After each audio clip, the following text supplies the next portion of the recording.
I have my mic off. There it is. Hey Vortex, what's up? It's been a very long time since I was like, let me go live. And of course, Vortex is always here. Vortex, I hope that you are well. And I think my stream is slowing down.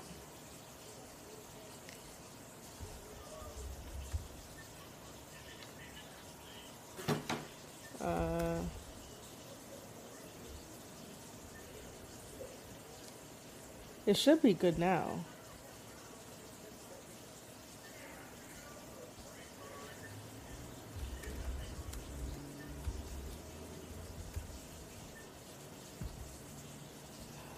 So, can I pop out chat?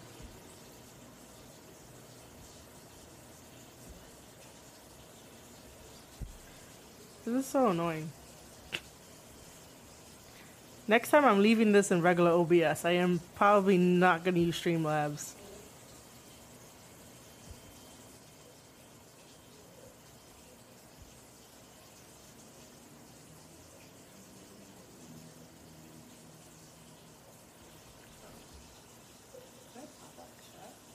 Okay, yeah. I do hear myself. All right, cool. But yeah, next time I think I should just use OBS rather than Streamlabs OBS. All right, cool. As long as you're doing your best, Vortex, that's all that counts.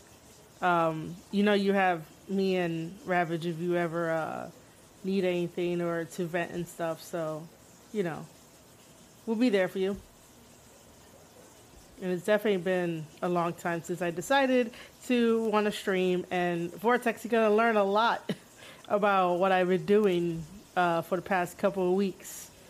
And all the fun stuff. And it's cool that I get to have, like, the topic set up so that way everyone knows what we're going to be talking about. And this is the first edition of the Marie Shadows show, which anything can happen. This is where anything I want to talk about can happen on here. If I want to have my buddies come on here, they're more than welcome to. I just wanted to do the first episode of me just talking about my experience at MLW. And MLW stands for Major League Wrestling, and then New Japan Pro Wrestling with their G1, because we have an exciting, historical, groundbreaking moment that happened in the beginning of that episode, of today's episode, really. And it's one of those, like, what the hell just happened? It's one of those where New Japan tends to give you guys surprises.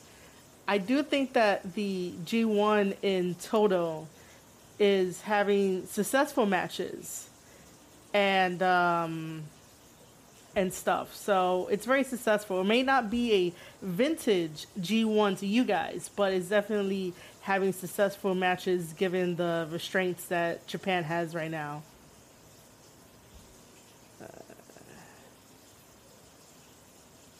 Yep. Yeah. I mean, I am like the right person to like teach about wrestling. I look at it and kind of dissect it like no one else. And of course, on the side you can see the chat commands list. So if you guys ever want to know what the chat commands are, it's here. It's, you can put it in the chat with the exclamation point following the word. I like to welcome everybody as well, just make sure that they're all doing good before I jump into the topics, and hopefully I stay on topic. But yeah, you guys are not going to get me to stay on topic. This is a very informal format that I'll be following for these live events that I do. This is the first one. I just have to work up the nerve to continue to do it. I feel a lot more comfortable just doing the regular podcast episodes and then appearing on other podcaster shows just to talk about wrestling. But overall, I got to get over myself and get over my thoughts and stuff, because sometimes overthinking just does not do wonders. So I'm a lot more professional when it comes to me doing it by myself without a camera on.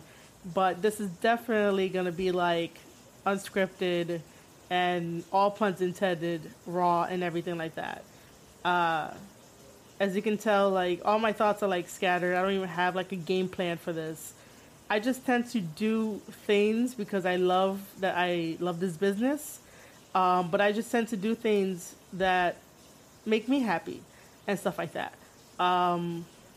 This makes me happy just talking about wrestling and having a platform to do that. And I definitely do not have a co-host. I do not know if I want a co-host. So if anybody out there might want to send me a DM asking for that, the answer right now would probably be no, because I'm so used to doing everything on my own where I can control it and dictate how I want things to go. That doesn't mean that I'm not open to probably having a co-host. If you think that I might need one, I may need one. But at this time, no. But as I get more comfortable with this, I don't mind having a roundtable with my friends, and we do that, and we somehow try to do that. But yeah, it's just all about reaching out and making sure that I'm not overworking myself with all the podcasts that I have to do for my own show. So obviously, if you are a first-time person watching the Marie Shadow show and then trying to know who I am and what I do, so let's just get that out of the way, I guess. I guess we're still on the first one of, like, welcome everybody. So I am Marie Shadows. I am a storyteller, and I was once a WWE employee. That didn't pan out, but it's all good. I got the experience. So now I basically do podcast shows. I have the Square Circle podcast that covers mainstream wrestling, such as AEW, Impact Wrestling, New Japan Pro Wrestling, MLW to that list, and even talk about my WWE days. Unfortunately, I do not add Ring of Honor to that because I really don't keep up with it at all. I know it's still around, but unfortunately, I just don't keep up with it. The Square Circle podcast originally was supposed to be about not only covering mainstream wrestling, but to also interview wrestlers. But again, I just need to get over myself. I have been doing a very good job of doing the vlogs. So on the YouTube side, what you're watching right now, I have the Ring Crew vlog, which is all my vlogs about me going to the indie circuit and trying to help out the best I can, trying to put over my wrestling buddies as best I can, having them on there, doing impromptu interviews and asking them random questions that are not wrestling related. So that has been helping me out of my shell and out of my shyness and starstruck to actually, talk to wrestlers, because everyone is a human, but, people just tend to be a lot more approachable, and I tend to be a lot more shy, and I'm like, oh my God, I can't talk to this person, when I'm like, yeah, I could. I've noticed that when I was at MLW that I can talk to people and have fun and shit like that. Like, if it's a good atmosphere, then I'll be okay. If it's a shit atmosphere, then, like, nah, fuck that. Like, nothing's really happening if it's a shit atmosphere. If it's a fun atmosphere, I will be very talkative and very cute and charming. But if it's shitty, nah, expect nothing. So, yeah, I have the Ring Crew vlog that follows my people around. When I say my people, my guys, especially JD Alpha, he's one of my boys. There's also Leland Parker, who's my other boy, and Cuzzo's my other boy, and those are the three that I am accepting as my boys. I would do everything and anything for them to try to get them over into the business. That's just because I love what I do. And then everyone else I meet along the way, I try my best to get their name out there, help them with marketing and shit like that, because I just love this business. We should all be eating at the same table. We shouldn't be trying to stomp on each other or trying to get over each other in the most fucked up of ways, and that has happened in the wrestling business. So I try to make it feel like, everyone should be able to eat, rather than trying to fuck over somebody just because you want their position. And that shit tends to happen a lot, especially in the indies. I'm mainly like behind the scenes with a lot of things, so 9 times out of 10 I know what the fuck I'm talking about. If you ever doubt me or question me, that's okay too. You can definitely do that. That's fine. But yeah, the Ring Crew vlog just follows them around, follows me around, because I still want to be in the business, even though I'm not signed with a company at all. It was fun to be signed with WWE and getting those WWE checks. So, I just want that back. Let's see.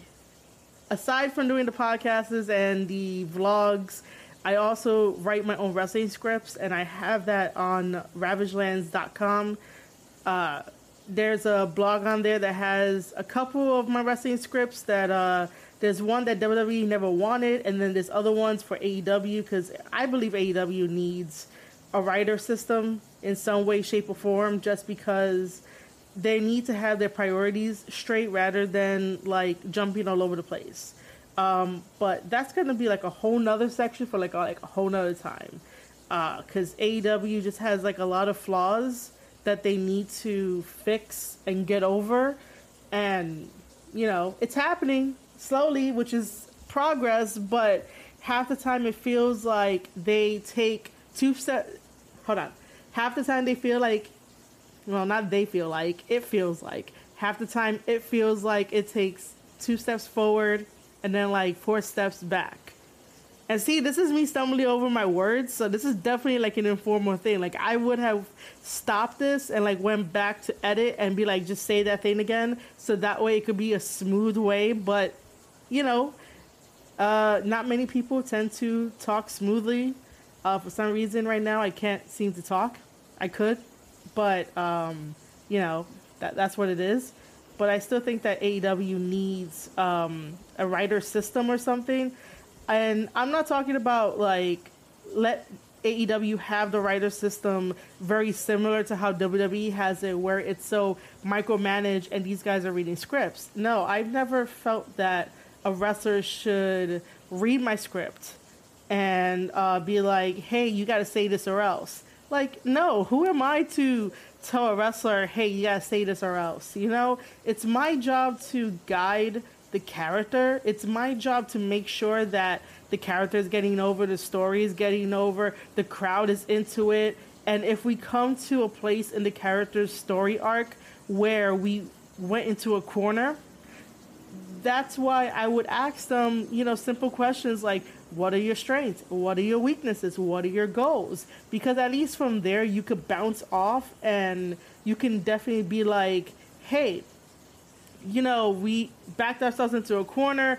You know, remember you said you had this weakness, you know, we could probably insert that and make another layer to your character, because I believe that characters need to have layers. If they don't have layers, they're going to go stale, and it's like, what else can you do? But if we have a weakness that needs to be overcome, then you work on that, you add that into the storyline, and bam, you have a brand new, revitalized character. And that's how I've always looked at it. I've always looked at it as a means of making sure that the character is on the right path to what they want to tell, right? Because wrestlers tend to have their own stories because they're humans. Like, everyone has their own story. Everyone, even if it's boring, you could try to make it, like, exciting. But every wrestler has their own story that they want to tell. And sometimes, you know, the weaknesses that they have and they want to overcome that, that's always the best story, because everyone is dealing with a type of weakness. And, you know, if you watch that, if you watch a wrestler go through their obstacles and how they overcome it, that could be inspiration for you watching it at home, getting connected with the wrestler and the character, that you could do it too. And I've always believed that good storytelling comes from a place of wanting to grow and wanting to make sure that, you know, life is going to be hard, but it's the decisions that you tend to make can have it go easy or hard. And if you see, like, the characters on the screen doing it, and don't think dirty for what I just said, but if you see the characters on the screen if you see the characters on the screen overcoming their obstacles, then maybe it could just be like, you could do it too. This is why I don't tend to go live and, like, talk like this, because my brain tends to say the wrong things, and then I stop and my brain is like, people are gonna, like, insert dirty joke here. But I guess my charm would be like, why you guys are watching. That's what I would think. So, but yeah, that's how, like, I've always saw, like, the writers thing to do. The writers thing to do, yes. I've always seen it as, like, I'm there to guide the character. I'm there to guide the wrestler. I'm not so much there to be like, hey, read this script, because, you know, wrestlers did not apply for a TV show. Wrestling is a TV show, but it's not, like, heavily produced like the HBO shows, the Netflix shows. Like, that's a whole different genre, even though it might be similar to wrestling anyway, but it's just a whole nother breed. So wrestlers, you know, didn't sign up to be the newest character on, like, you know, your favorite TV show when you're watching a wrestling show, if that makes sense. So that's why I wouldn't necessarily give them a script to be like, hey, you got to read this or else. Like, no, it doesn't work that way. It doesn't do that at all. And I learned that even though AEW does not have writers, the road agents and the producers that help put matches together. That's sort of like their table of writers, but in the end, it's just not working out right because there's a lot of loose ends. Like, I know I didn't put it as a topic for like AEW, but since I'm talking about AEW, I guess I'll just dive right into it of like some of the flaws that would need to improve. One of them would definitely have to be like, now we have the influx of CM Punk is there, and if you guys know me, you guys been following me, I am no longer a CM Punk fan. So, like, if I do mention him, it's only going to be in terms of what he's doing in AEW and stuff like that.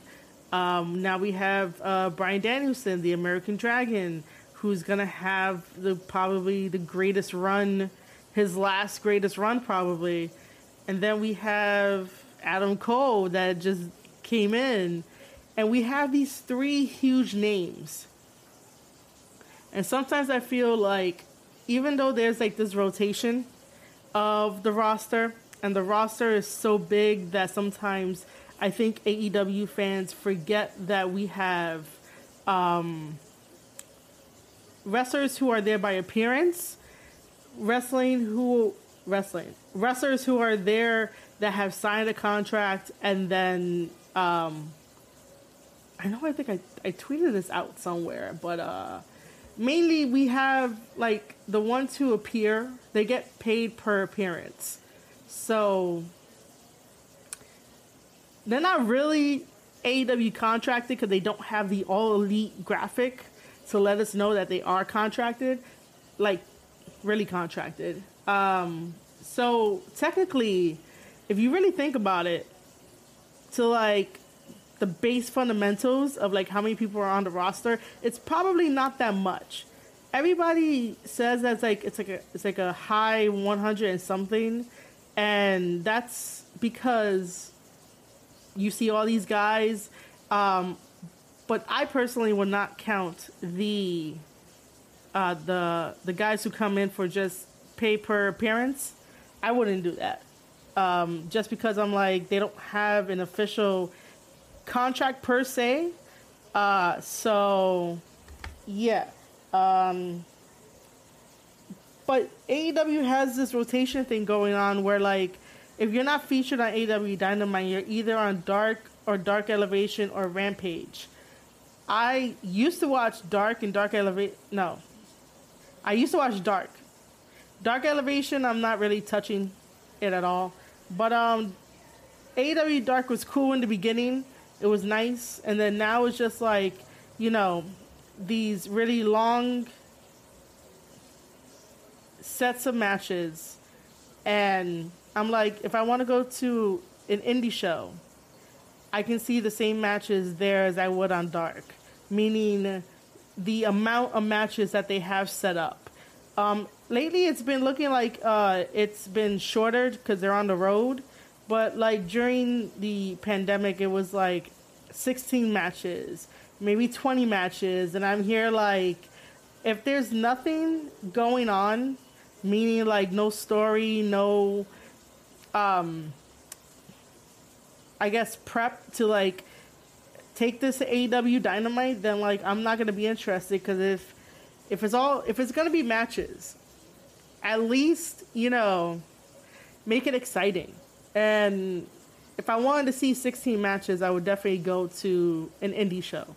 I don't need to see it on YouTube and stuff like that.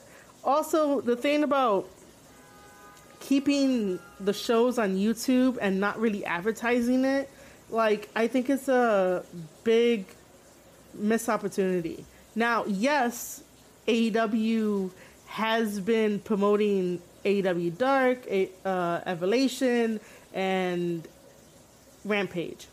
But let's just stick with Dark and Elevation for what I'm about to say next. YouTube is not a really good measurement to think that people enjoy Dark and Dark Elevation. It's not like a standard to have like the measuring for if people enjoy it or not.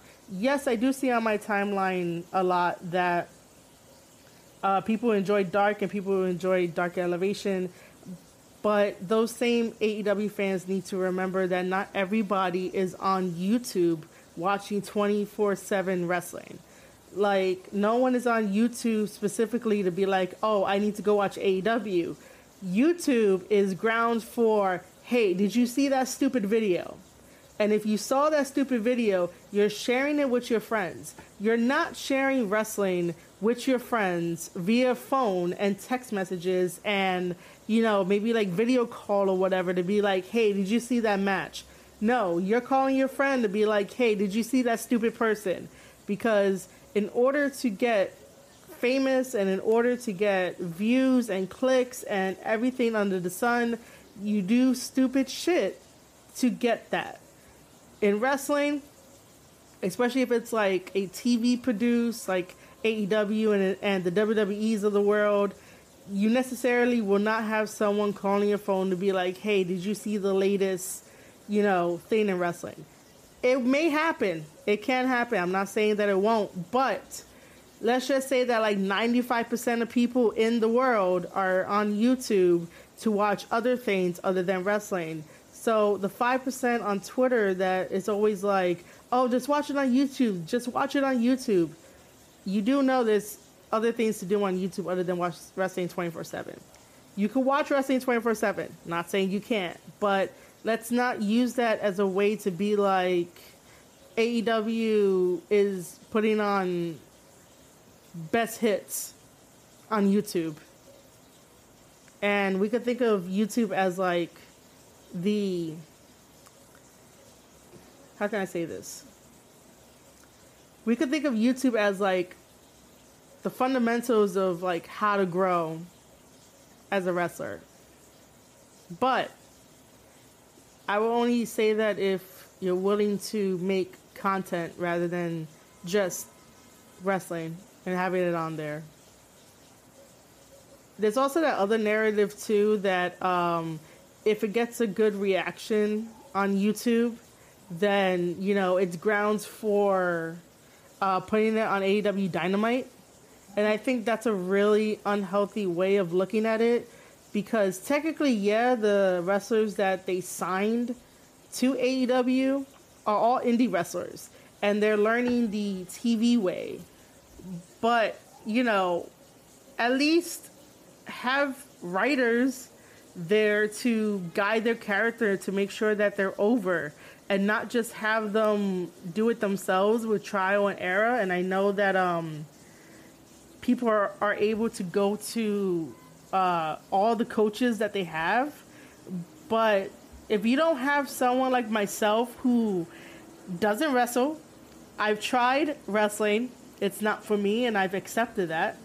But someone like me who studied a lot of wrestling, watch a lot of matches, and break down matches differently than like anyone else, then you need that outside perspective like myself. You can't just keep having coaches who are certified and legit wrestlers help out other wrestlers to try to get their characters over. Sure, they've been in the business like forever, but how many of those certified legit coaches are able to use social media to the ability that I can, to the ability of that, you know, those who aren't wrestlers and aren't in the business like that can?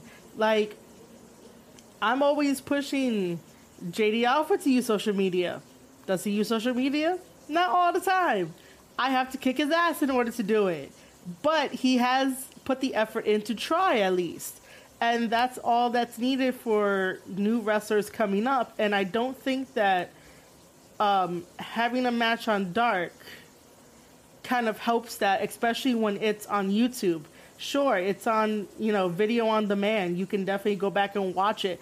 But again, who is going back and watching these matches? I don't think anyone is. It's that same concept. No one is calling you to be like, hey, you have to turn on AEW right now to watch this. No, they're calling you because they found a stupid video. It's the same thing with the TikTok algorithm. If you see something stupid on the TikTok algorithm for the For You page, then, you know, you're sending that to your friend. And most likely it's not about wrestling.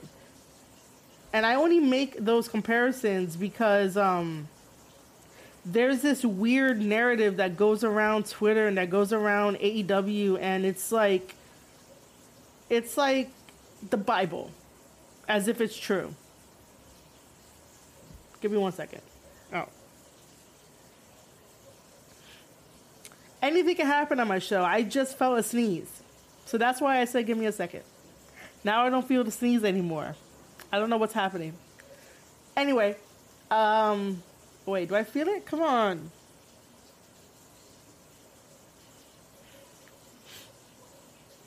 Marie Shadow problems.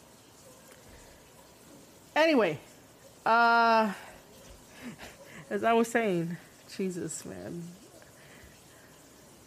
I don't think that having your match on AEW Dark that only gets shown on YouTube is very beneficial for the wrestler at hand. The wrestler's job is to think about wrestling, to think about the moves, and also to think about how to get themselves over, whether they're, you know, male, female, whatever. It's their job to do that. It's the job of a person like myself who wants to be in this business because she wants to write stories. And, you know, if I ever had that opportunity, my job would definitely be to make sure that everything that the wrestler wants gets over. I need to make sure that everything that the wrestler wants should be coming true. I just don't think that we should continue the narrative of that. Just go watch it on YouTube, you know, go support this, go support that. But if there's no buzz the next day to be like, you know, let's say on a Thursday, right? Because that's the only day that AEW is not on. AEW is on Monday, Tuesday, Wednesday, Friday, and Thursday is like their rest day. Why is there social media people not trying to put on their social media to be like, hey, you know, did you go watch AEW Dark? Did you go watch AEW Evolution? And then promoting Rampage just coming up on Friday. But like, I rarely see advertisements for, hey, did you watch this match yet on AEW Dark? Or, hey, did you remember to watch AEW Dark? You know, have some type of campaign for reminding people to go watch it so that way the numbers can increase and the algorithm can increase. But I barely see any of that. I barely see any money put into YouTube for the ads for AEW Dynamite. And my YouTube is filled with like wrestling content because I have to keep up with like New Japan Pro Wrestling. I have to keep up with MLW and I have to keep up with other companies. But, you know, those ads that get played on the YouTube videos, I never see AEW. So AEW, with all the money that you guys are getting, you know, why are you not putting at least some of that towards YouTube ads and ads everywhere? I know things take time and stuff like that, but it's easy to just tell YouTube, hey, I need you guys to put this ad on certain videos so that way it could be shown. And that would be a very good thing to remind people to go and watch AEW Dark and AEW Dark Elevation. They could definitely do it for Dynamite and Rampage, but if Dynamite and Rampage are getting the ratings treatment, which we found out that it really doesn't work, but for the sake of this whole entire conversation, if we are using the rating system to tell people whether or not AEW Dynamite and Rampage are worth watching, then why not go out of the way, or out of their way, to pay for ads for YouTube? Because, you know, there's a lot of people on YouTube. A lot of people. And why not get those eyes on the AEW product? Why does the AEW product only have to have the eyes of the hardcore fans? Now some of the casual fans that are coming over because you have Bryan Danielson there, you have Adam Cole there, you have CM Punk there. So those casual fans are coming over so they get more fans. And then people who watch Roads to the Top are coming over as well. And I'm like, you guys are doing everything great. You guys are making a lot of great content. But you guys are not getting the eyes that you need. And it takes a very simple form to fill out, especially to have the YouTube ads. And the YouTube ads would add to the eyes on the product. If someone gets interested and they want to see, you know, AW Dark and they like AW Dark, then they might tune in for Wednesday. They might tune in for Friday. But you have that Thursday there that, you know, needs something. And your social media team should definitely be tweeting out to make sure that people are watching Dark and Dark Elevation and cheering on the wrestlers, because we need to support the wrestlers and support everything. But it's the thing of, you know, why aren't they really putting in the work for, you know, making sure eyes get on them? Because honestly, I do a lot of things, and I usually retweet here and there about certain things, but I'm just not going to put full effort in it. Other than that, like, I know there's a lot more flaws that I could be talking about for AEW to fix. But I think I'm probably just gonna leave it there.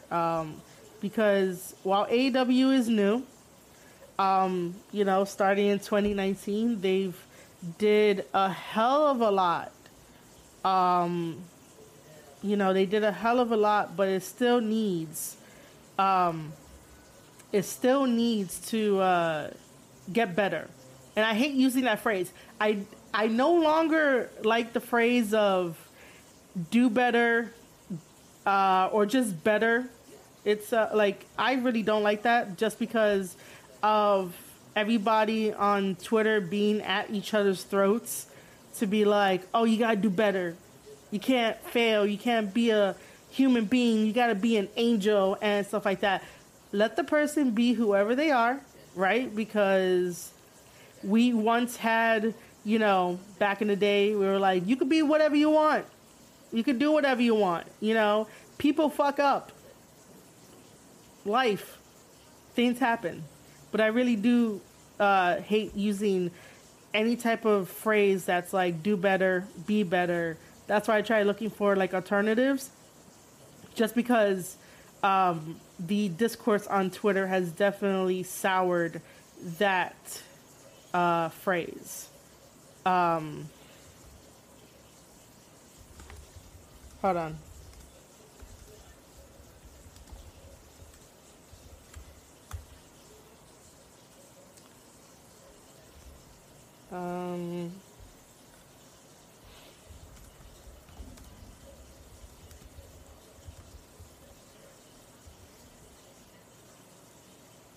So we talked about AEW. I should have put AEW up there, but I was like, there's no news for me to really cover about AEW, and then bam, look, I found some flaws, and that's what I do. I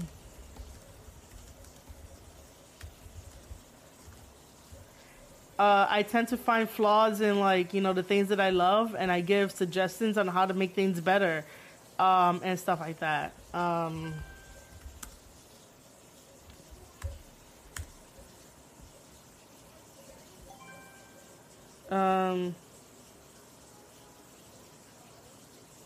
Hey Kyle, what's up? No problem, man. That's cool.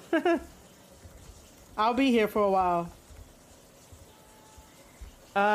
Vortex said, agreed. People spend quite a bit of time on YouTube watching a variety of content, promoting AEW, etc. via ads on the platform, and social media will get the word out and more people will know about it. Yep. Totally right. Totally right for that. Like, I just wish that, you know, to me it sort of feels like, when AEW was formed. So like, if anyone out there wants to like start up their own business and they take business courses to teach them how to do that and everything, they always tell you that you need a business plan. It's usually called a business plan or like a business proposal, and it's a bunch of pages. And on those pages, you write exactly what you want this business to do. You outline every single thing that's going to happen, even, you know, the budget and the money and what you see you guys in like 5 years and maybe 3 years and everything you want to accomplish, right? So you have this like thick little booklet of like your business proposal, and you're like, this is what I want. I want this into the world. This is my business plan. And it just feels like AEW didn't do that. AEW is winging it. Sure, they might have some people with some business knowledge because they're with TNT after so many years, 20 years. TNT has wrestling back on the cable. The last time they had wrestling was with WCW, and that shit crashed. That's why we no longer had anything to compete against WWE. But now that we have AEW, it really feels like they're just winging every single thing. And sometimes you need a plan in order to make sure that you're on the right track. And this goes back to me wanting to be a writer and making sure that these wrestlers that I interact with, make sure that their character is on point. Not every single wrestler is creative. I will say that now. Not all of them are creative. They all have the ability to be fantastic in the fucking ring. And that's great. But if you need help with promos, I can help you with that. I have been trying to help out my buddy Big Cuzzo with his promo training, but I haven't gotten around to be like, hey, come over to the house, so that way, you know, I can help train you with that.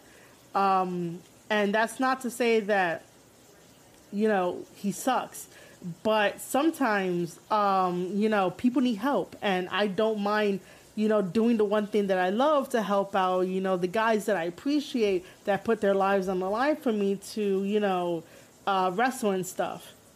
Hey, Patrick, how's it going? Patrick is a longtime friend of mine. I miss him.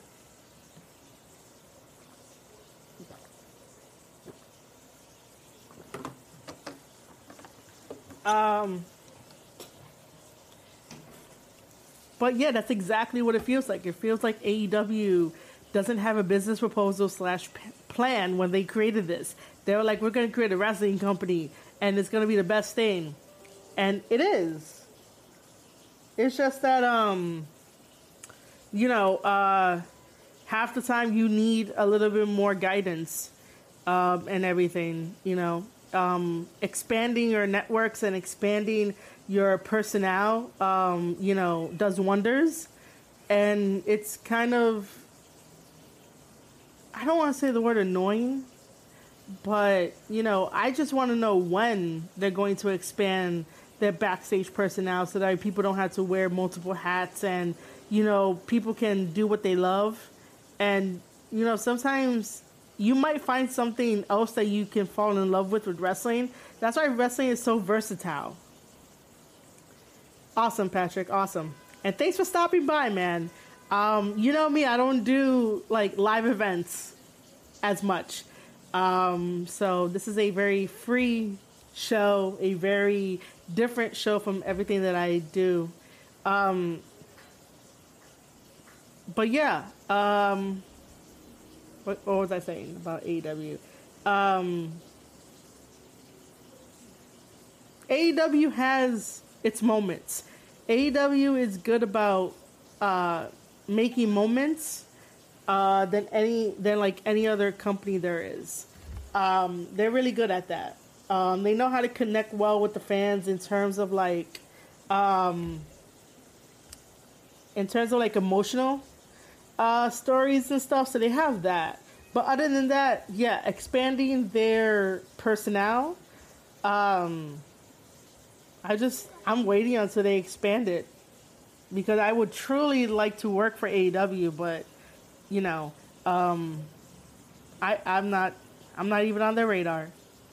I think I am, but not like to the extent of like, you know, where I should be. But yeah, if I continue to stay on AEW, this whole thing is just going to be about AEW. I do not have a time limit for the Marie Shadow show, so like I could go whenever, but this is just like the first test of me just talking and you guys listening, and maybe next time around I'll probably have some people on and see what happens. But as you guys can see, the scroll up on the top, it tells you where you could definitely like find my stuff and whatnot. Just to hey, Square Circle Countdown, how's it going? Just to see where you could definitely find me, and know when I'm gonna do this. This one was just like, I just got to do it. I got to press live and I got to start talking, and that's what I got to do. This isn't like planned. Technically, it's been planned for a while.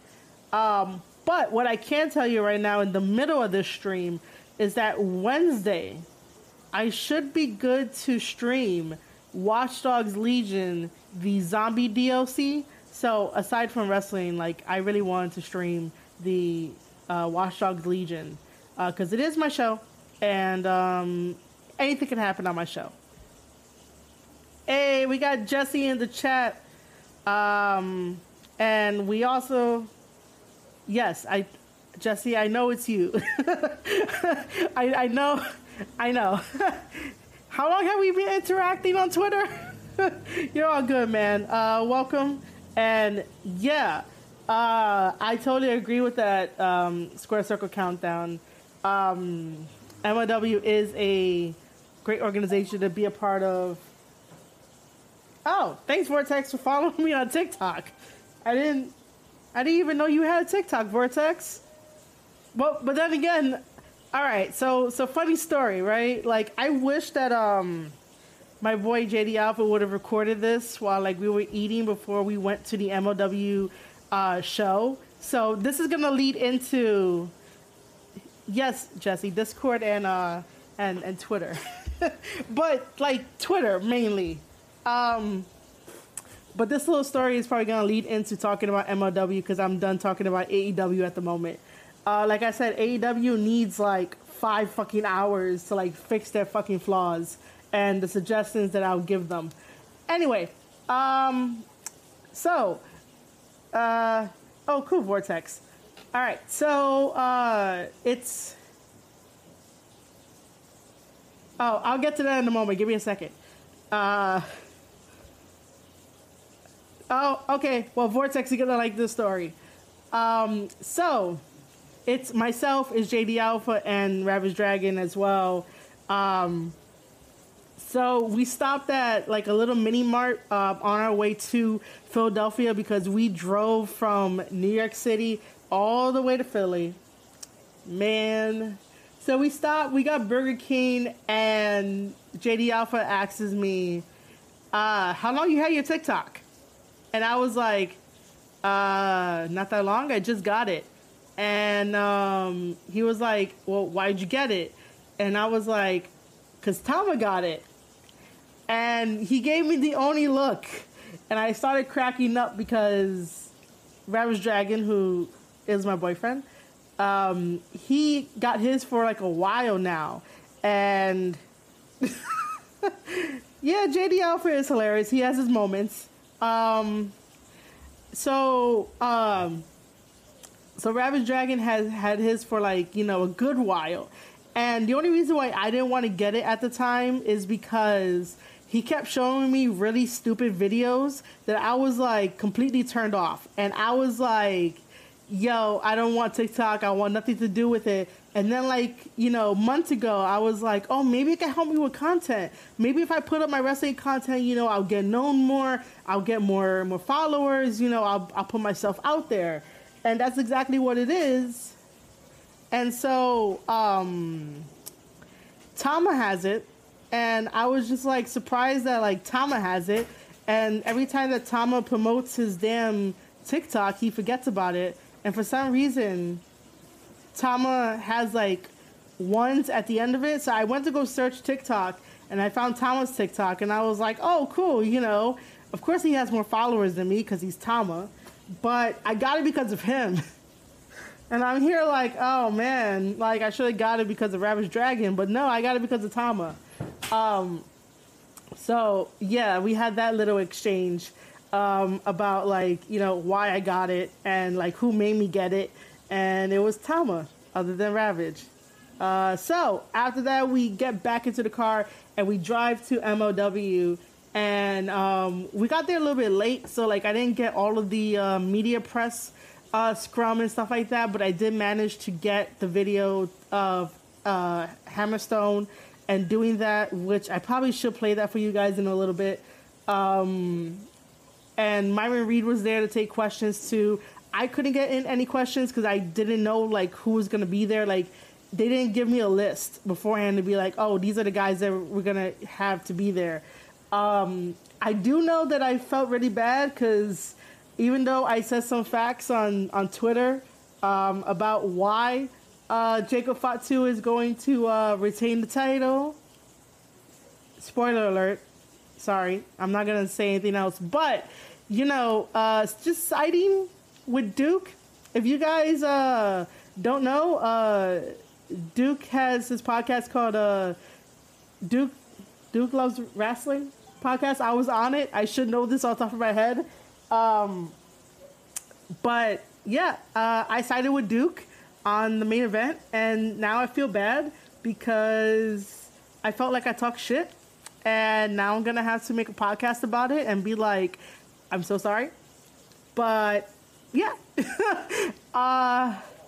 basically it was to the point where I sided with Duke and saying that Hammerstone has the national openweight championship title of MLW, and I was like, well, anybody can win that belt. You know, it takes skill and company faith for you to be the world heavyweight champion of MLW. And then I followed it up with, I think I chose violence that day. And I think I did. I chose violence.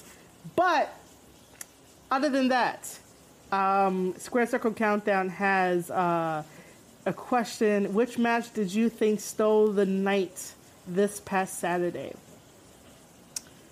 Wow.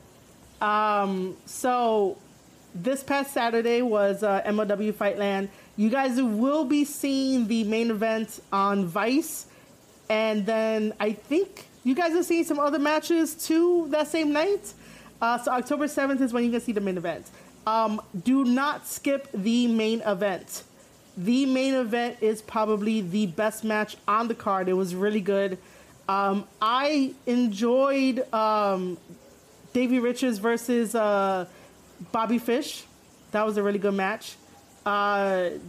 Davey Richards versus because I think Davey wrestled twice. Can't remember the first guy, but I know like Bobby Fish was great. You know what? I have my notes, so I can look through my notes. What am I doing? What am I doing, man? Give me a second here. I got like so many messages. And yes, I will not give you guys any spoilers. MLW is like freaking amazing. The only thing I would have liked if they would have told us that they were doing MLW FightLand tapings and then also MLW Fusion tapings, because I was getting confused. I was like, what are we doing? The crowd was like completely dead for like some of the matches. Other matches, they weren't like so dead and everything. But, oh, that's right. Davey Richards versus Tom Lawler. That dude. That was okay. I think I like Davey Richards versus Bobby Fish a lot more than Davey Richards versus Tom Lawler. Let's see. Oh yeah, I didn't write the rest of the stuff that happened. Yeah, the Fatal 4-Way did steal the show. It's great seeing Tajiri back into the ring. He was a good added bonus to that. Yeah, I didn't really write everything because I was like too focused on like, you know, what was this? Because like I said, it was really confusing on how they did the fucking format. But it was super cool to like record the interviews, and then like I almost accidentally messed up someone else's interview. Luckily, nothing bad happened. But yeah, I almost messed up someone else's interview. Yay, go podcaster life. Like that seems like, you know, the thing to do. Luckily, the chick didn't like get upset with me. When I say chick, I mean Candace. Luckily, she didn't get upset with me. I don't know if she's gonna join the stream just to be like, hey, what's up? But yeah. It was awesome to see him wrestle in ECW arena again. I got to see him wrestle in ECW. Wow. So you must be old. I kid. Yeah, there definitely was a lot of dead spots between the matches. That's why I was like so confused with shit like that. And then while I do this, I want to, what do you call it? I want to show you guys the interviews, because I could do that. So while I still talk to you guys, I'm just looking to show you guys the interviews. What do you call it? Oh yeah. So, you know, Sean Ross Sapp never got back to me about like what injury TJP has. TJP is fine.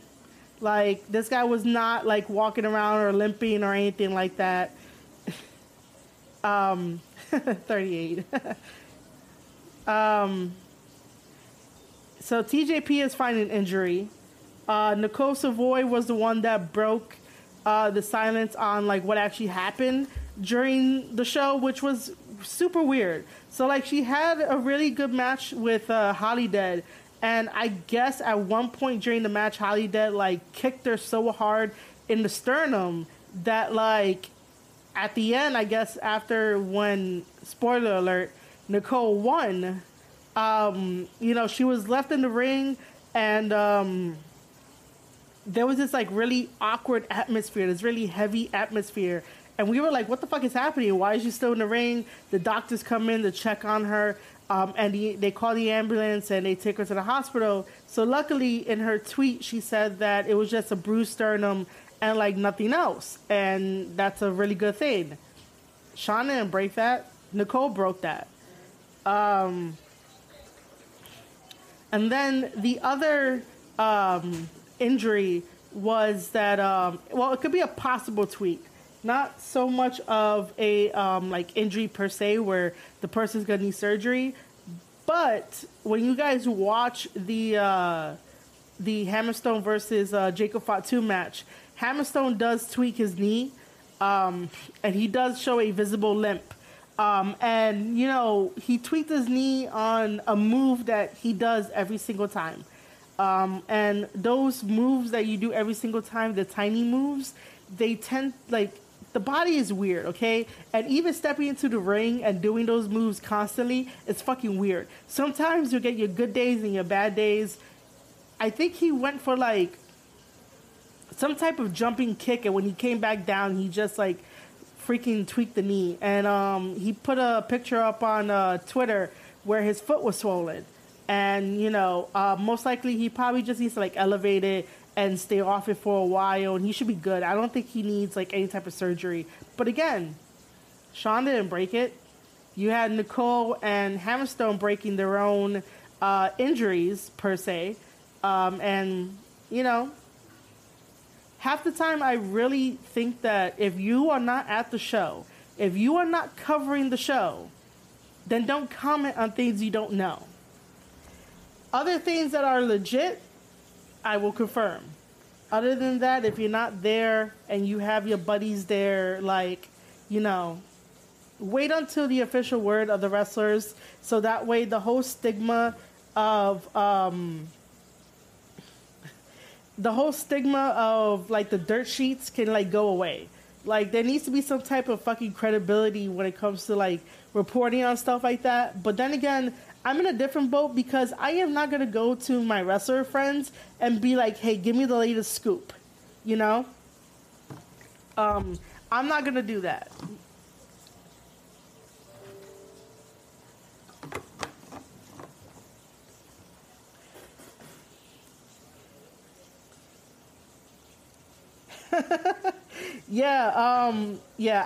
I'm gonna be the one to say it on here. Yes, I did call out Sean Sapp because sometimes it's like, you know, everybody in the wrestling community wants to hold everyone accountable and responsible for the things that they say, and sometimes it happens, sometimes it doesn't happen. But especially like if I'm there live and you just want to throw it out there, you want to just throw it out there just because you don't like the guy, like at least show me evidence, at least show me proof that, you know, TJP did get injured. Whatever TJP does on his personal time and whatever he says, like his personal feelings or beliefs, this might get me some heat, but like I see him as a human being. He has the right to think and say how he feels about whatever opinions he has. And, you know, I don't think it was right to just be like, oh, he has an injury without confirming it. And then all the amount of likes that happen because people are in their little world that he's a really bad guy when he's not, okay? TJP has a different sense of humor. He really does. If you guys really pay attention to his promo skills, you can hear it. It's laced in his words and his tone and stuff. Like, I noticed it immediately when he was talking about his upcoming match with Davey Richards for one of the MLW tapings like 2 weeks ago that I saw and did a podcast on. And the way a person talks, their tone, their cadence, the words that they choose, you could definitely tell what kind of person they are. It takes a little bit of training to get used to it and stuff like that. I picked it up just being around wrestlers and just listening to people and not really talking so much. And sometimes, like, you know, I do tend to overtalk. But other than that, like, if you pay attention to how they conduct themselves, will give you a good idea of what kind of person they are. I don't think TJP is a bad guy. Whatever TJP does, like I said, in his own personal time or whatever he says, it's on him. I go by the motto or the mantra, whatever you want to call it. I go by the, you know, as long as he treats me with respect and I treat him with respect and we're not like at each other's throats for something stupid, we should be okay. Because I don't think that, you know, he'll do harm and shit. Like, there's a lot of people on Twitter that would just get on him for the sake of getting on him because because what he believes don't fit their narrative.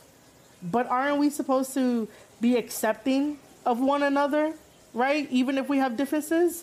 Like, I accept people that have a different opinion on wrestling than I do, but there's certain things that they tweet out or say that I'm like, oh, I like that. Oh, I could support that. Like, whatever happened to trying to understand other people's differences and, you know, just wanting them to be happy in the end and just letting them do what they love. And this wasn't supposed to be turned into, like, you know, me defending TJP, but it's just an example of, like, tweeting something out that's false just to get the likes based on the fact that you don't like the person at all because he doesn't fit your narrative of what you believe. That's like, okay, sure, you know? Example, I don't like pineapple on pizza. Are you gonna sue me? You shouldn't, because I'm fucking poor. But, you know, I just don't like pineapple on pizza. That doesn't mean we can't be friends. But then again, I am half Italian, so that's like a no-no. But yes, I did call him out for that because it was fucking stupid. Yes, and Hammerstone did tweet that out. Yeah, Hammerstone is an awesome guy. especially when he was answering the questions. I'm like, oh my god, he's such a baby face. He's so sweet. And then like all of a sudden when he's in the ring, like he turns into somebody else. I was saying that about Jacob Fatu because like Jacob was like walking to the bathroom and shit, and I'm like, yo, he's such like a gentle creature. And then like when he gets into the ring, he wants to kill you. I'm like, oh, these guys, man, these guys. But yes, Ms. Bad Jedi, thank you for stopping by the Marie Shadow Show. Thank you for stopping in. The dirt sheets are definitely becoming like the TMZ of the world. And, you know, there's no accountability for their reporting and stuff. Now, I will say this. I am thankful for Fightful to pick up the WWE story I shared with Perched on the Top Rope about, like, my first, like, month at WWE with the whole WWE Network and all that stuff. I'm very thankful for them to do that. But I'm only going to call out bullshit, especially when I know that if I'm there in person and I'm there live and I'm live tweeting, then, like, you know, you should listen to me. If you're not there, then shut up and go watch something else. If you're not there live, shut up and go and watch something, go watch something else. Man.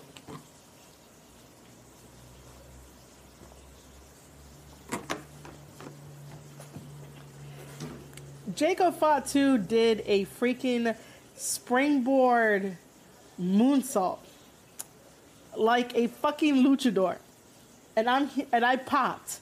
I really popped. I was like, oh my god, what is this? Like, I could see him do a moonsault a million times, but like to see him do a springboard sort of moonsault, man, I was just like, yo, this guy, man, this guy is great.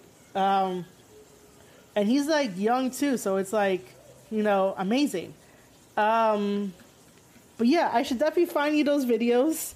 And I should definitely like take a break in a little bit. I have no idea what I'm gonna put it as. Is it gonna be media source? I suck at live streaming, by the way. Like, you know, I don't do this often. I really don't do this often. Let me see.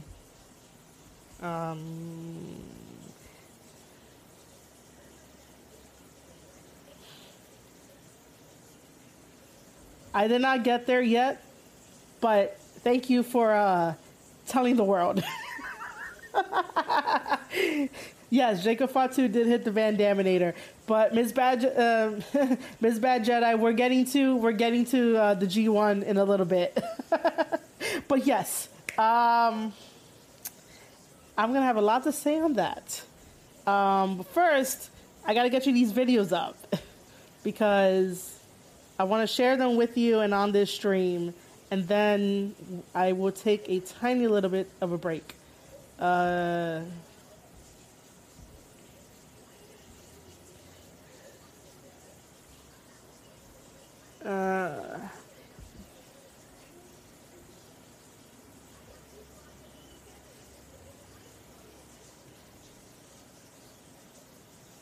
Of course, I'll let you know. I'm just not used to it as much. So wait. Is this gonna start playing? Show nothing when playback is here. Oh, I'm using Streamlabs OBS rather than OBS. But if I ever need help, then yeah, I'll let you know. Okay, so maybe it's not media source.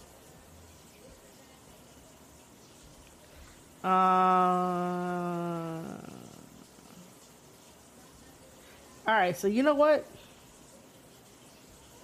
Let me...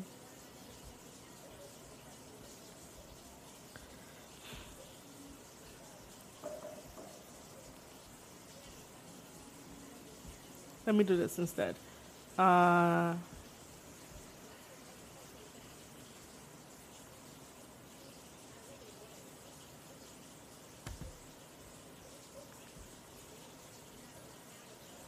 Alright, so I am going to take a quick little break. I will be right back, and then I'm going to see if I can try to get those interviews up.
Professional wrestler, you have to be ready to engage with social media, to be ready to engage with fans.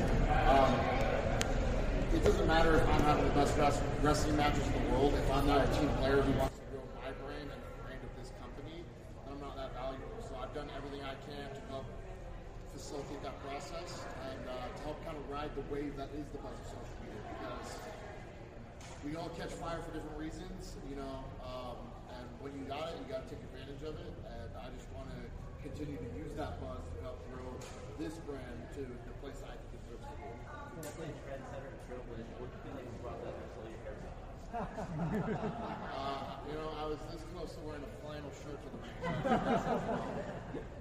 Hammer, with WhAT, Ponta's always lurking around. Is there a plan in case Ponta decides to interject themselves in this match? I mean, I think you kind of already answered the question. I don't think there has to be a plan because it's how things have been since the beginning.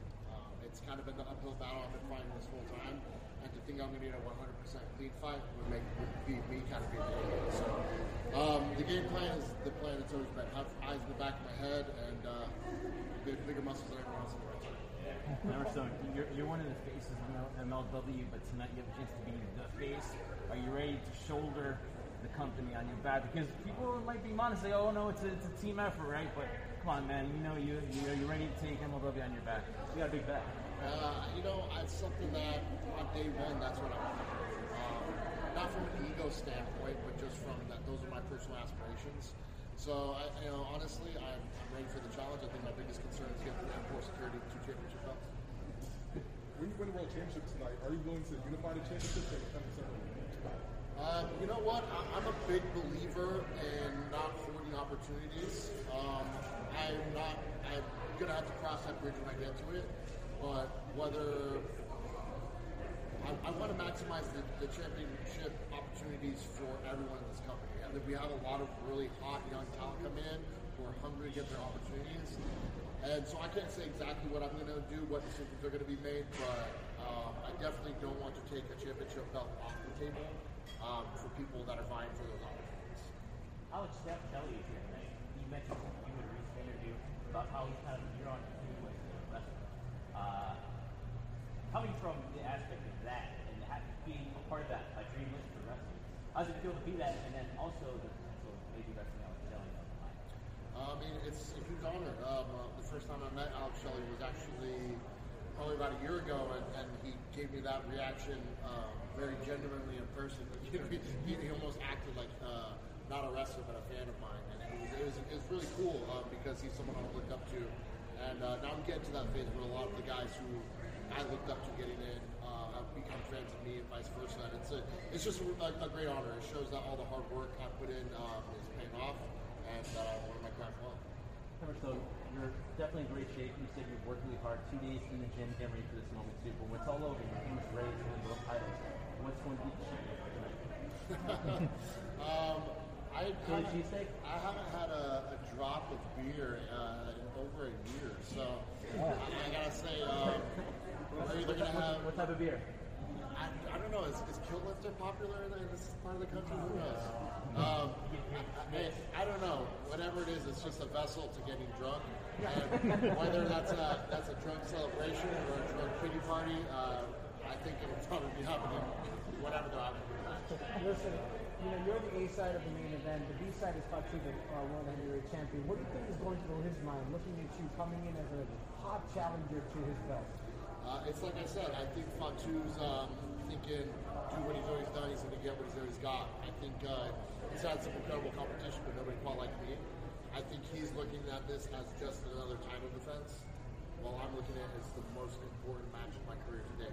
And those two outlets are going to weigh heavily on our preparation, on our mentality, and our execution that's put forward in this match. And that's going to be the key difference for why I think I can be Fatu. You had to ask. Oh, what? Once again, there's a lot of great talent right now. After you obviously beat Fatu tonight in the ring, who's next on your list, on your Hammerstone short list for the singles? Oh man, it's so hard because when you look at the young guys coming up, the guys like Tankman and Alex Kane, and these guys that are fighting to climb up the card, basically the guys who are at the same spot I was, maybe 2 years ago. You can't help but want to work with these younger guys, but I will say one of my favorite wrestlers getting into wrestling with David Richards, to have him in the company is very exciting because that inevitable clash is something that I never thought would personally be able to happen for myself. And now that it's a possible reality, I hope it becomes an existing reality. You also wrestled very competitive match. Talk about, because that was another guy that crossed. I've been half of one in MLW. So talk about wrestling him and then ultimately he wins the category. Tom's a different type of wrestler. He's a different cat.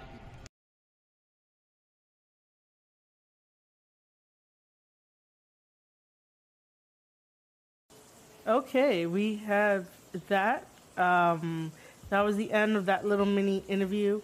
Like I said, I got there a little too late, so I was in the middle of that. So that's as much as we're gonna get. And then next is gonna be Myron Reed. What they were doing for the media scrums were like 5 to 10 minutes for like the wrestlers. I don't remember who they said they had on before Hammerstone, but all I have is Hammerstone and Myron Reed. So we'll go and look at that for now. Talk about going like how does that stack against you? Is that man, I like to look at it. I like to look at it like this. Like it's stacked against all of us. So I just got to be the better man in this situation, and that's what I do every time. It's just young blue shit, you know. Talk to me about the mood of the locker room right now. This is such a huge event, myself included in this huge event too. What's the mood back there? How do you handle the moment you're in the build up? Man, as far as the mood goes, it's the same as it is always. Everybody's like family. But as far as the shit, man, it's a big night. It's a big night, you know, especially with it being on Rice TV. You know, you gotta perform, you gotta live up to the hype. So you know, some nerves that come with that. Myron, listen, you're 24 and you're a champion. I'm 23 and I'm behind the camera. What is your pro wrestling journey been like so far from, you know, going into pro wrestling and becoming the champion? Shit, I'm 25. Oh, sorry. But, yeah. It says 25 or 24 on your... Yeah, I just turned 25. I look 24. Yeah. That's how you look a year younger. But honestly, like, it's been a long journey. It just shows me that like hard work really pays off. Like as long as you're believing in yourself and working hard, like literally it doesn't matter what age you are, you can do anything. Now, it seems to be the case that whenever, whether MLW or outside, people show up and like, I want to wrestle my own league, I want to wrestle my own league. What's that like to kind of be one of those guys that people come into a company and want to wrestle? Man, I don't want to think about it like that because I'm still trying to fulfill my dreams. I don't want to, you know. Okay. It's like, no, man, we need you to fulfill everybody else's dreams for wrestling. You know, I'm still in the state where I'm still trying to fulfill, you know, my dreams. Still trying to get that peak. Myron, now last time we discussed that we had had former retirement, and now he signed the AEW. How does that make you feel to see him come back and now sign his contract? You keep it real, man. I feel like he was lucky with AEW or whatever. I mean, you lose, you know, whatever. I'm gonna get up out of here. With the bigger company.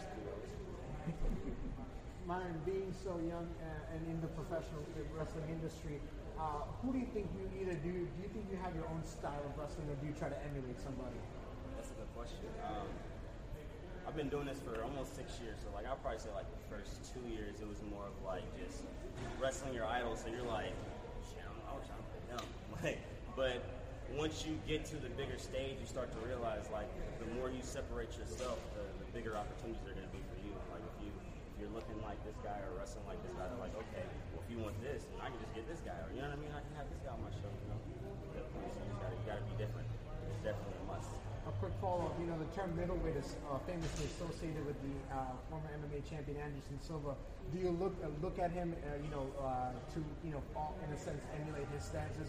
Because, you know, you are the MLW middleweight champion. Yeah, man, the crazy thing is when he was, like, on his tear, I wasn't really watching UFC. Like, I just got into it lately. So, like, Adesanya is, like, my guy right now. So, like, I'm like, that guy's the man. Like, if I can be half the guy he is, like, you know what I mean? I'll be good. So, just like Adesanya, are you big into anime?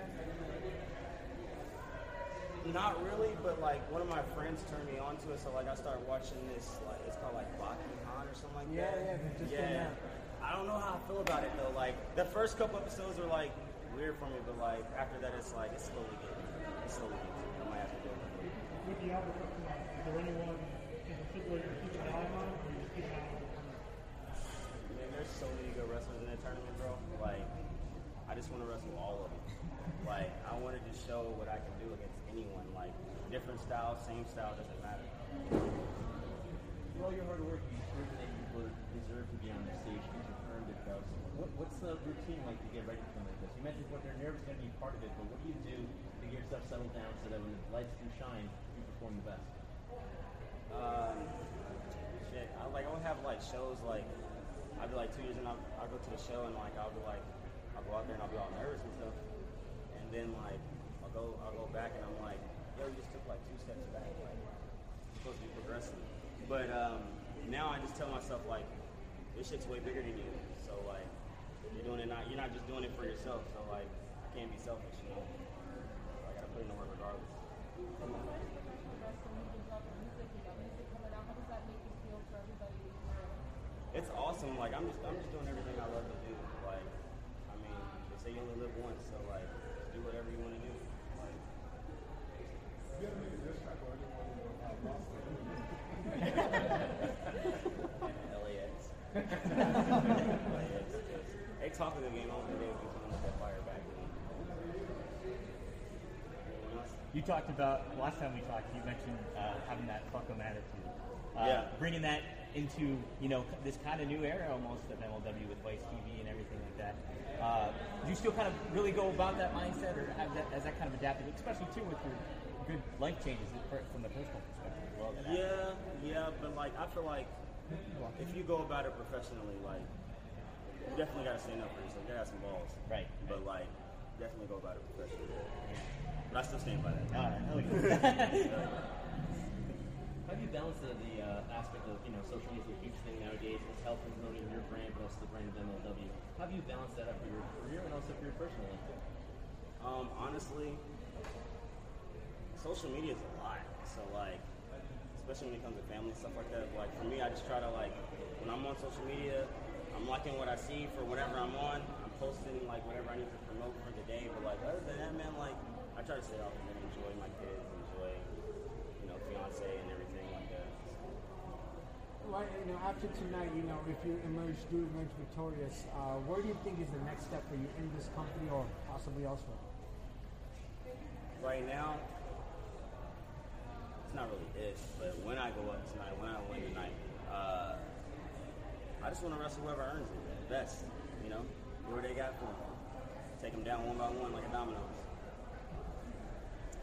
Speak to about, like, obviously the four-way and stuff, but could you speak a little bit more to wrestling Tajiri tonight, him coming in, because he's like just going to, that kind of talent and his expertise coming in too. I get to learn, man. That's the biggest part about it. Like I'm super excited to learn tonight. That's the biggest thing for me. Win and learn. You know, not lose and learn. No. What's the biggest learning lesson you've had since when you started career in confidence. Confidence is the biggest thing in wrestling. Like, you can be a okay wrestler, but if you got confidence, people are gonna think you're good. You know, it's how you go about things. So that's really good. Do you go by the mentality too, kind of, not just for you, but others like to kind of fake it till you make it too? It's like just, hey. Absolutely, yeah. That definitely goes along with confidence. Like you just gotta believe in yourself. You might not have it now, but you gotta, in your head, you gotta believe you're gonna one day have it. You gotta manifest that. So like, that's very important. Listen, you're in tremendous shape. You obviously trained yourself trying to get ready for this. Yeah. I've asked everybody here, what's some cheat meal after the event's over to kind of celebrate your victory? I mean, I ain't gonna lie to you, bro. I eat cheat meals every day. What's the specific one for tonight? Everybody keeps telling me Philly cheesesteak, so I think I'm gonna have to try it. I'm not from here. Like y'all probably like, no, I'm tired of this. Yeah, I'm not from here, so I'm definitely gonna give that a shot. Do you know from where Gino's has? I know a lot of people like Philly. Honestly, don't know. I'm looking for recommendations. So Jim's on South, and Tony Luke's is good. Those are my two. I heard about James. Yeah, Jim's on South. Top 10 places that you'd like to go. I'm gonna name all the popular ones. I want to work with Kanye. He's producing, so yeah, definitely. Like he's doing shit. Playboy Cardi, you know, definitely. Metro.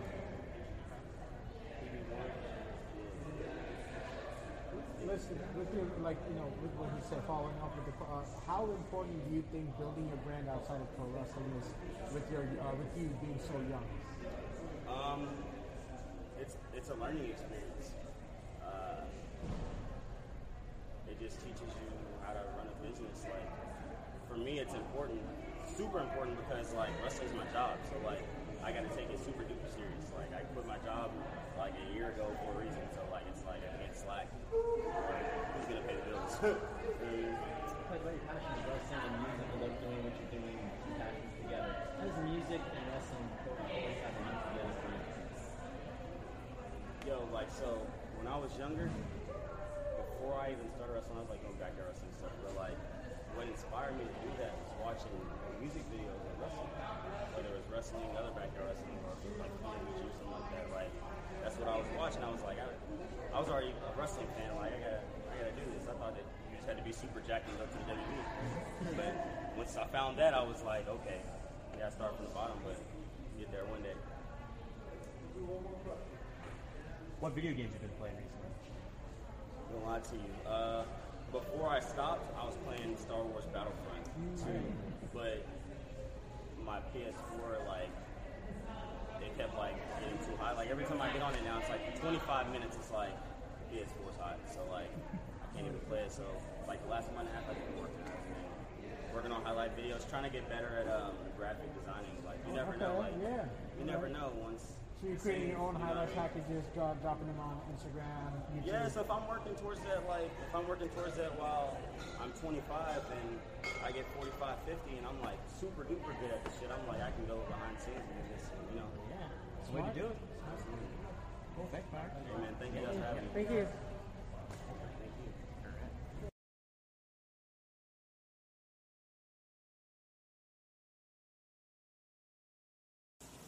All right.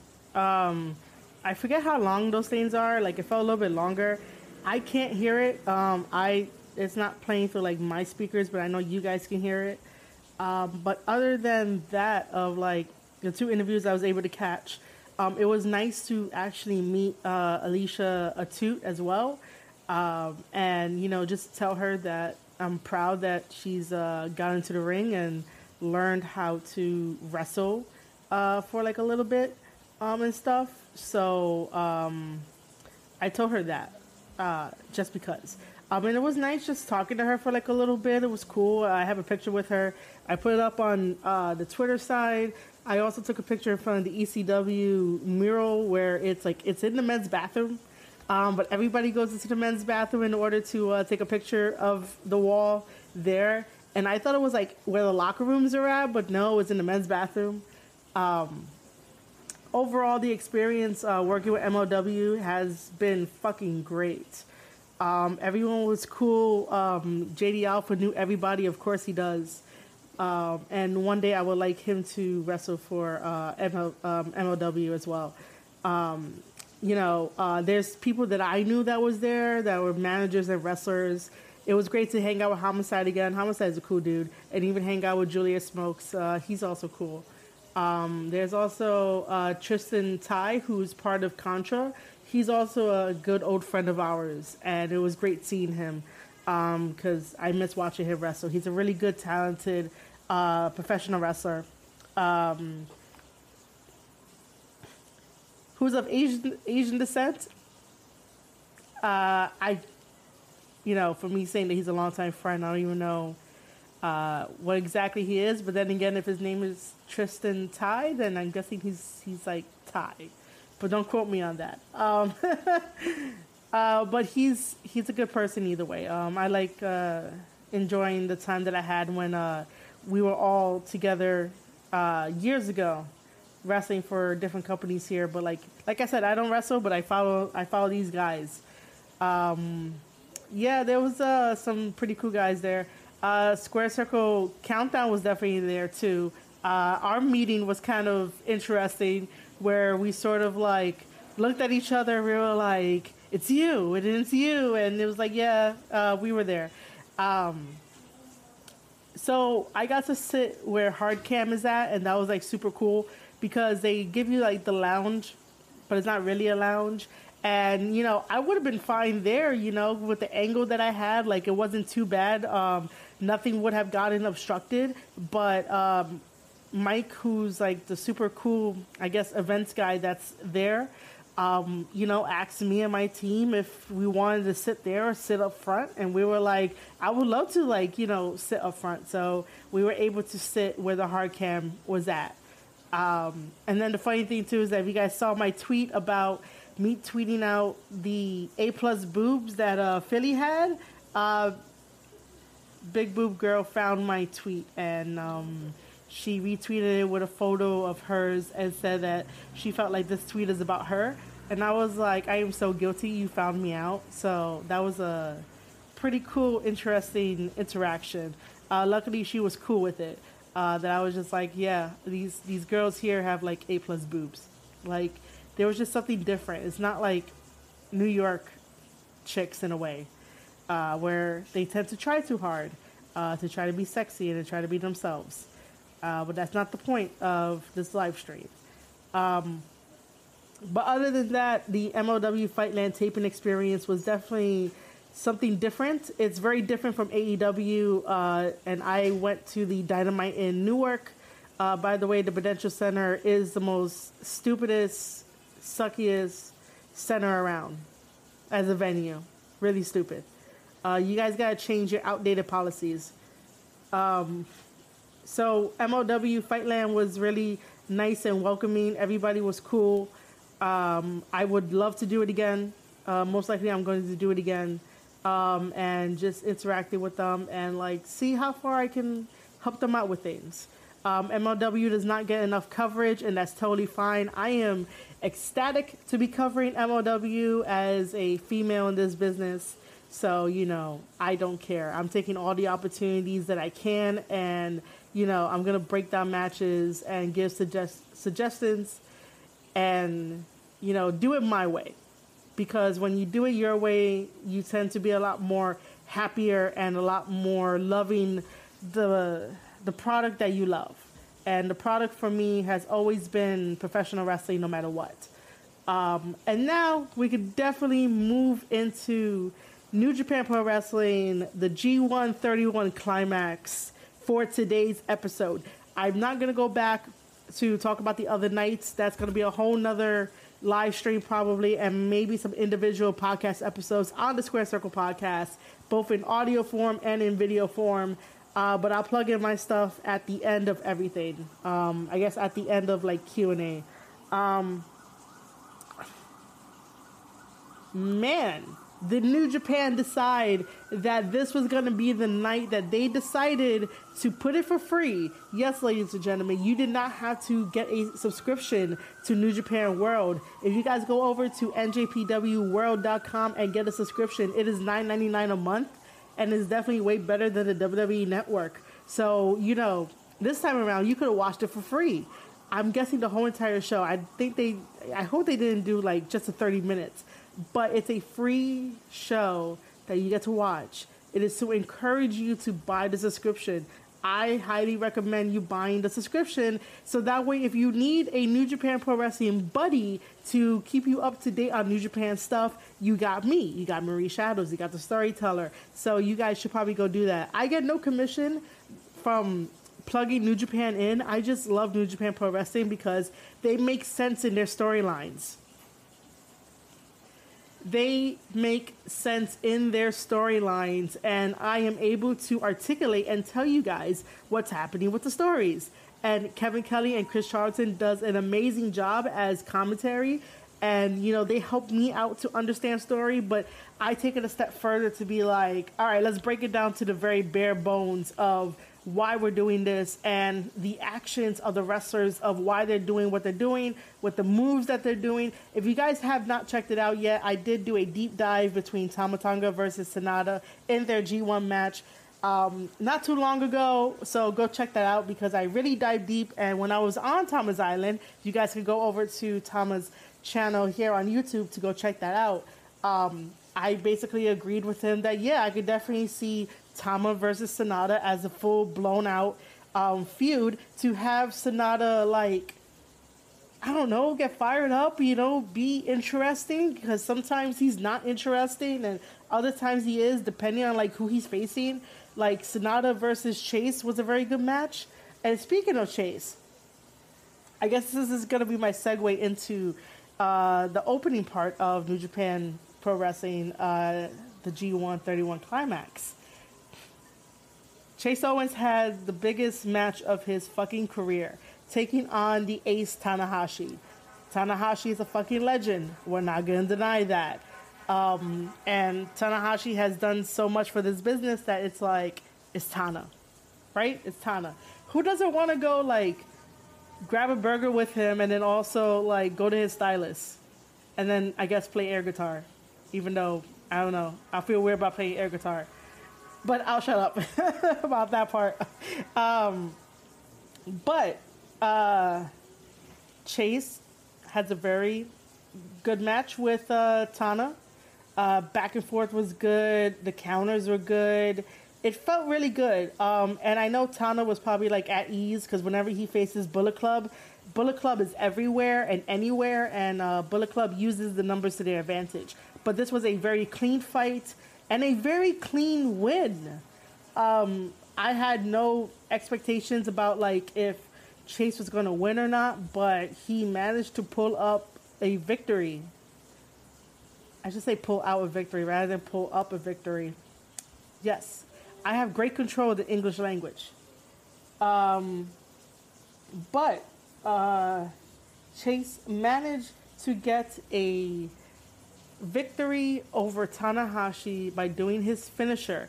And it was by finisher, and that's the package power driver. 1, 2, 3, and ChAsE gets his first 2 points of the G1.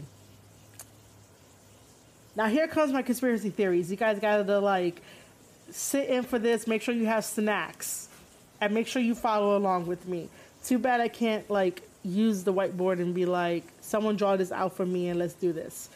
But let's do this after I take some water.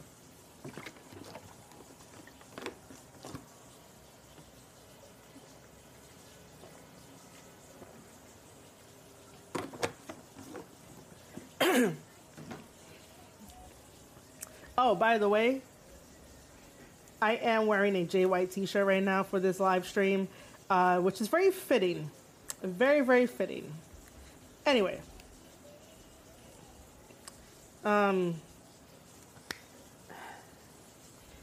Okay, so even before the G1, Tama was very like, he wants to be in the G1, he wants to be in the G1, and New Japan granted him to be in the G1.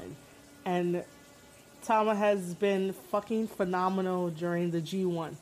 He has. Okay, but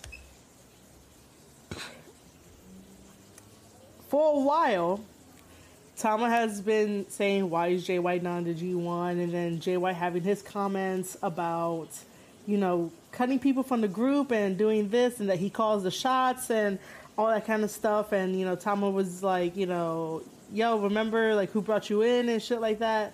So now I'm starting to think, like, the last time JWhAT was so quiet on things, after he had a very amazing 9-minute monologue after unfortunately losing to Ibushi at Wrestle Kingdom, and then he had the monologue, and then he was quiet for a month, and then he came back.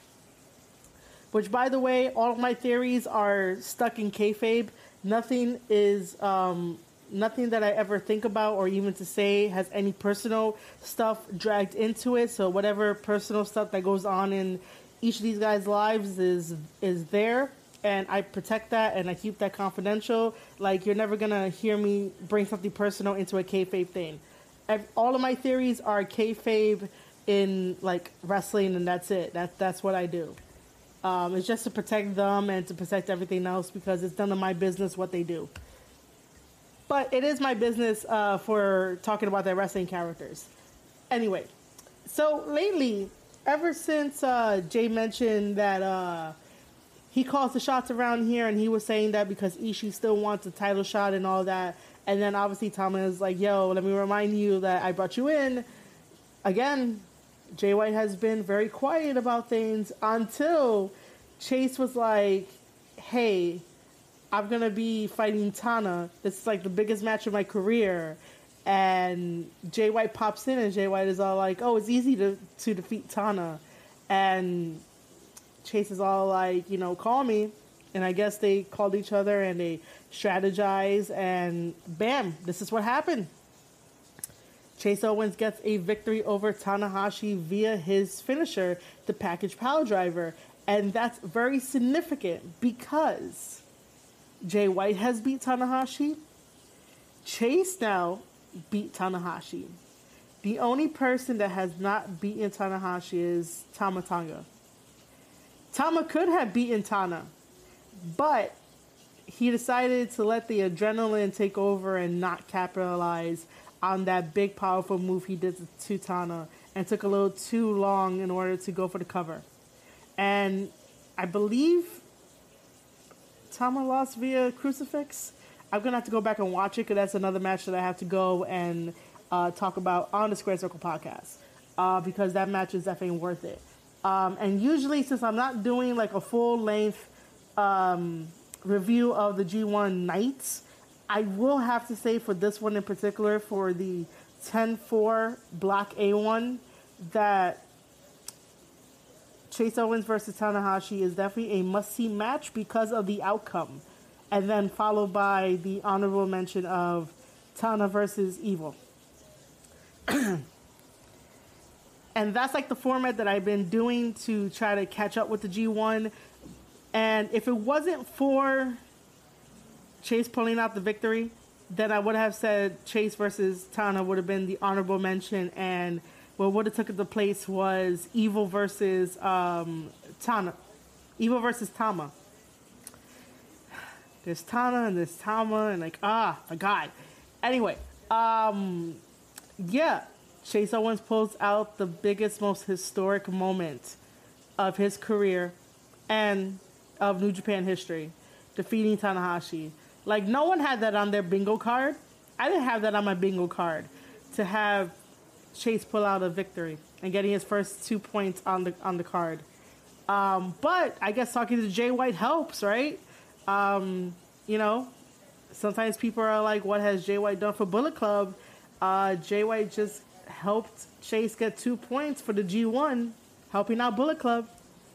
But yeah, you guys know that Jay White is one of my favorites. So I'm going to defend Jay to the best of my ability. Like, no matter what. Anyway, other than that, we have, right after that match, right after that opening match, we have Tama versus Evil. Oh, man. Somebody should definitely cue in the phrase of, Bullet Club is fine. So, Tama versus Evil was definitely a very good match. Of course, Dick Togo doing, you know, YouTube, that's his name. YouTube, do not, like, strike this video down. But Togo doing Togo things, meaning that interfering, and there's been a lot of interference from Togo, which is kind of annoying. And I'm still trying to figure out a very balanced way of making Evil work. And I don't mean work as in like wrestling and like work rate, but like the character itself, making it work, because Togo is definitely bringing down Evil. I mean, hell, like if we want to compare like supernatural wrestling characters to like Evil, why did I say that? If we want to compare like the supernatural characters, so like when Undertaker was around, Paul Bearer did not like interfere as much as Togo did, right? Like that didn't really happen. When Kane was around and he had Paul Bearer as well, Paul Bearer did not interfere as much as Togo. I mean, I was gonna bring up Bray Wyatt, but then I'm like, yo, Bray Wyatt didn't have a manager in his corner, but like, managers are supposed to know how much is enough of interfering in matches. And I think that the more times that Togo interferes in Evil matches, waters down what Evil can be.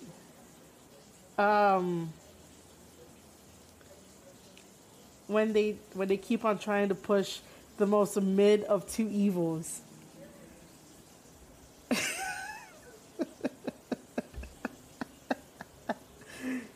When they keep on trying to push the most mid of two evils. Oh my God. Look, man, I wouldn't consider Evil to be mid. I would only consider Evil to be mid because Togo is with him. If Togo is not with him, Evil is not mid. Evil can definitely be a top contender. I'm still trying so hard to figure out how the fuck to like repackage evil to be evil and not have so much Togo interference, and it's draining because I'm like I don't know what evil wants to do. This is where my writing skills would kick in, and I would definitely be like, Evil, tell me like your strengths and your weaknesses and like what goals you want. And, you know, if he tells me he wants the IWGP championship, I'm going to be like, no, why don't you just make up a new one? Like, let's not go after the title. Let's go after something different. But other than that, like, sometimes I think about it to be like, how can I... It is management. It is. And Gato and Jado needs help. And if they need help, I'm there to help them. I don't mind booking with them and, you know, trying to, like, make everything make sense. I just don't think having Togo interfere 24/7 is a very good look for Evil and a very good look for the House of Torture. Like, okay, for example, if we're going to get into the match, right? I'm probably going to get into it deeper when, like, I do it on my own for the Square Circle podcast. For this live stream, I'm talking, like, really off my head. But, in the match, right? And I'm skipping all the way to the ending. The lights go out. And the first thing that Kevin Kelly does is, like, who shuts off the lights? We already know that Togo probably already did it. But after the lights are shut off, and then when they come back on, you see Togo choking out Tama. And by the way, why the fuck would you try to choke out the true leader of the Bullet Club? Why would you want to choke him out even though it's a wrestling match? Like, I would think that at one point, Tama's like gonna go into Togo's like hotel room and like beat the shit out of him. Like, I would love that. If he does, like, you gotta record it. Like, I gotta see that shit. Because it's like, why the fuck would you do that? That's like stepping over the line. Like, you know, I would have personally had like a meeting with him and like kick his ass out and be like, yo, I know that it's a wrestling match, but like, don't fucking do that shit. He's not the enemy. It's your own fucking teammate. And he's the one that approved the House of Torture. And you're gonna go and, like, strangle his ass. Come on. Like, what the fuck? But that's besides the point. When the lights come on, yes, we see Togo choking Tama. And then it's revealed at the end when after Togo does the fucking low blow and does the roll-up and gets the victory, we know that Sho was the one that shut off the lights. I like this show. I really do. But you don't do that to Tama. Go do it to somebody else. You don't do that to Tama. And, you know, Tama has the... Like, if you guys saw the new merch that GOD dropped, and one side is the face of a gorilla and the other side is the face of a lion. Obviously, the gorilla is in significance to Tangaloa. And then, obviously, I'm just pairing the lion with Tama, and I was like, Tama's. Yes, Tama's. Tama's hunt better in darkness. What I was originally going to say was, lions hunt better in darkness. So, that could be like a little storyline tidbit or something that can be added on as a layer into whatever we're trying to do here, because I don't know what we're doing. I really don't know. I have no other idea. Now, getting to Tama's tweet about should he trust Evil or not. He should keep an eye on Evil, but you shouldn't trust Togo. Because Togo is the one that's influencing everyone and everything. From all of the distractions to make sure that his guys win. And I understand that. You as a manager, you want to make sure that your guys win. 100% agree. I get that.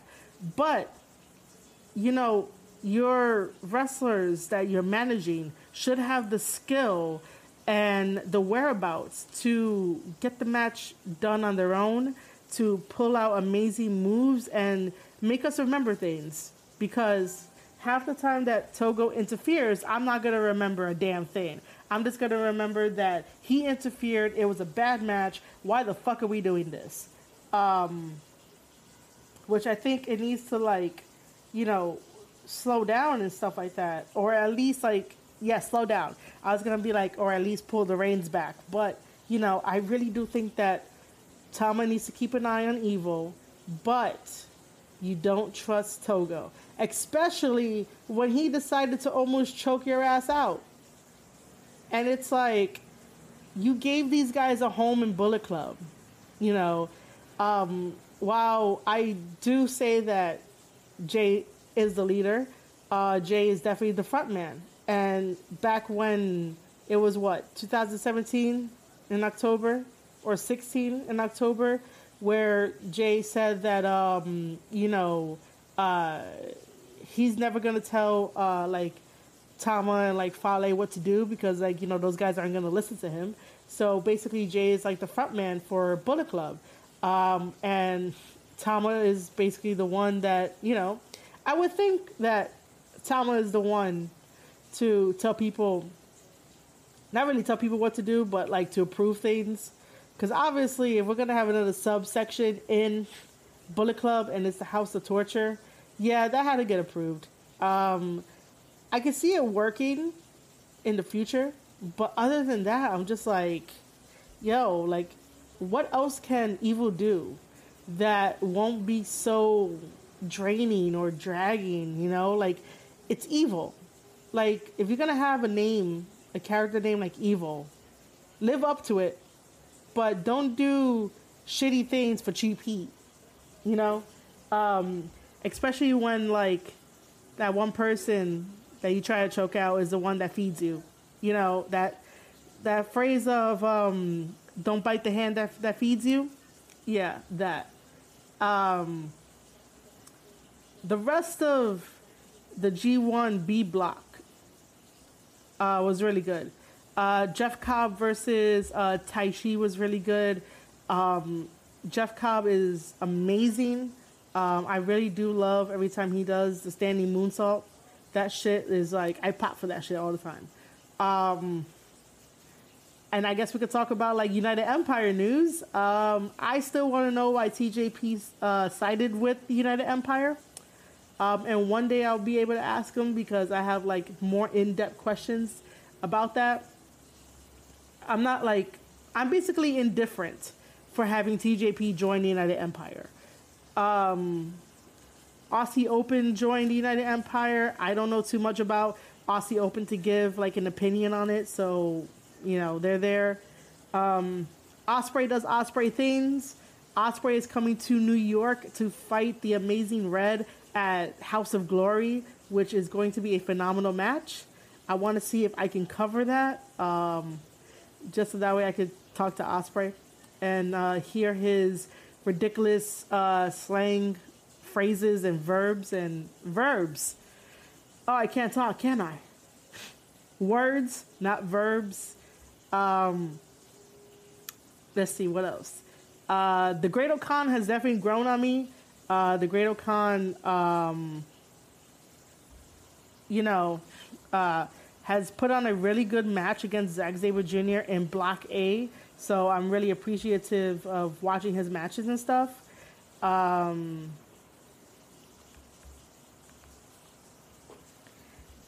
Jeff Cobb is incredible in the ring and at promos.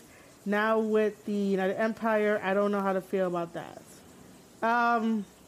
Yeah, you know, the United Empire is all over the place. Henare is still stuck in New Zealand, unfortunately.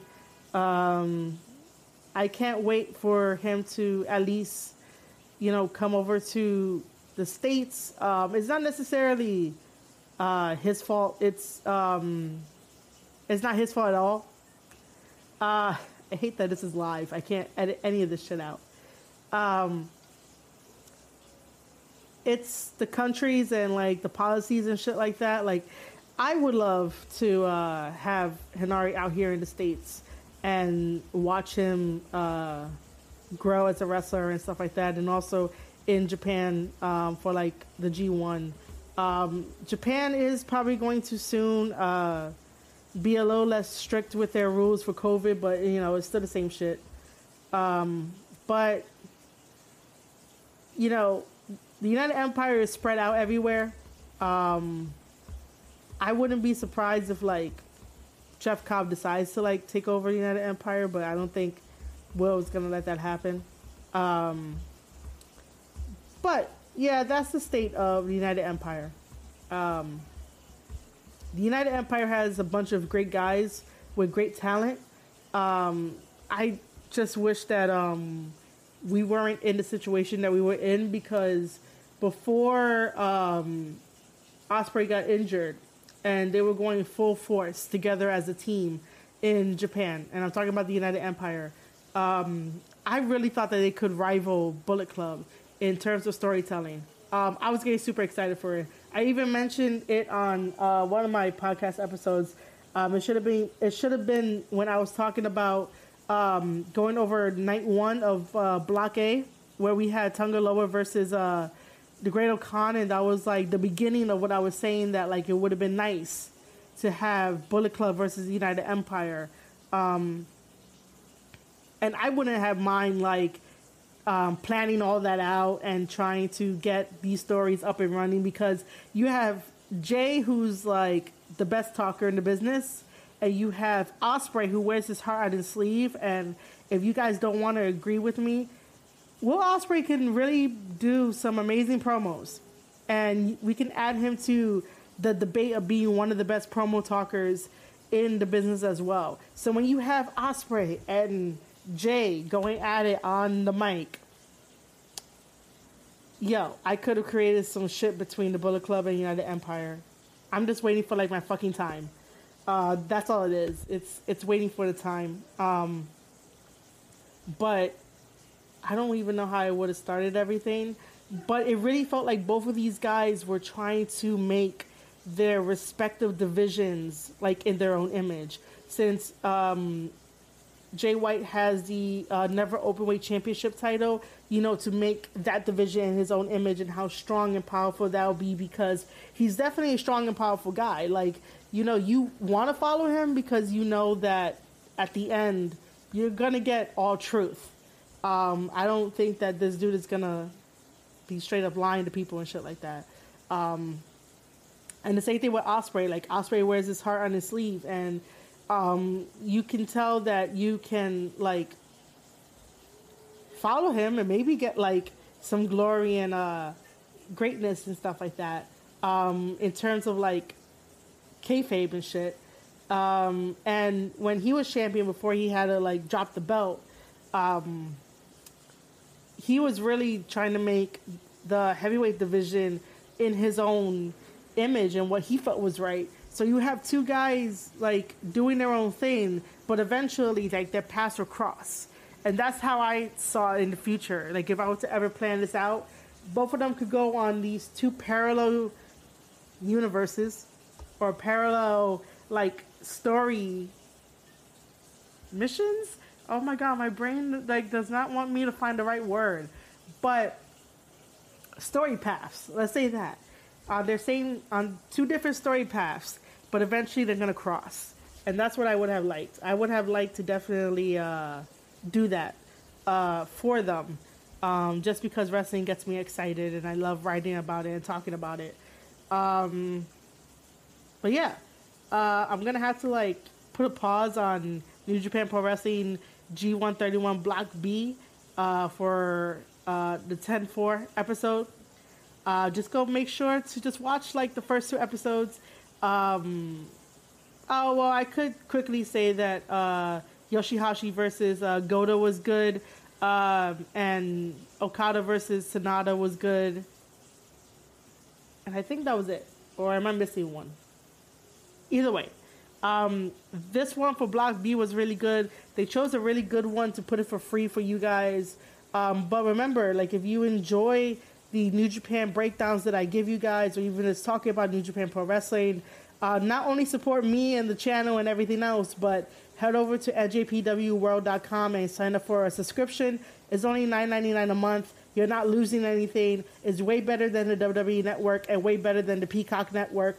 Like, it really is. You actually get to watch wrestling and get to realize how great of the storytellers that they are and how great the storytelling is. And then you have me as your companion to break down all New Japan stuff. Okay, so I'll stop giving a lot of free press for them for right now. So I guess we can open it up to Q&A. If you guys have like any other questions. And then after that, I will end the stream because I got to go cook.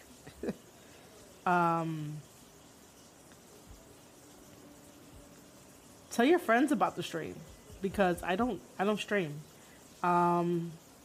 This whole entire thing was just me talking about stuff and then tripping over my words and saying the wrong words and stuff. And I don't know how this is going to translate to a podcast. It's going to be very interesting. But yeah, let's see if we have anything.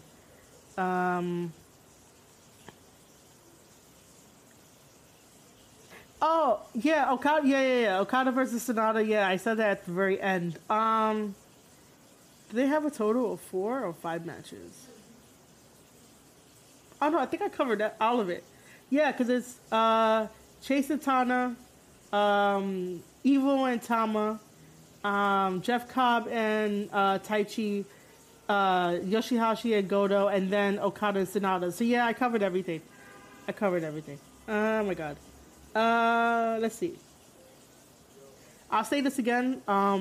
This is the first time that I'm doing a live stream. I don't necessarily do live streams, just because I don't want to feel like...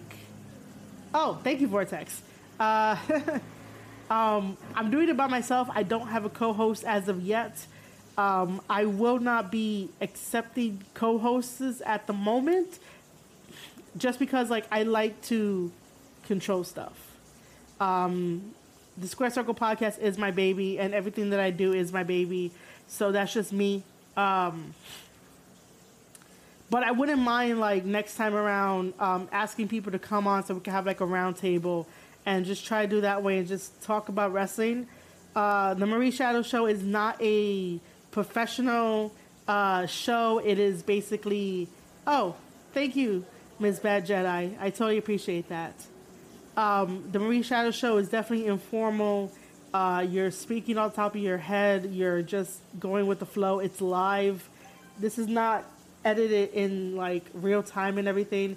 And the only reason why I created like the Marie Shadow Show, because it's different, where we could talk about like anything, any topics that come to mind. Yeah, it'll be basically heavily wrestling related, but I do want to include like video games that I'm playing if I don't want to talk about wrestling.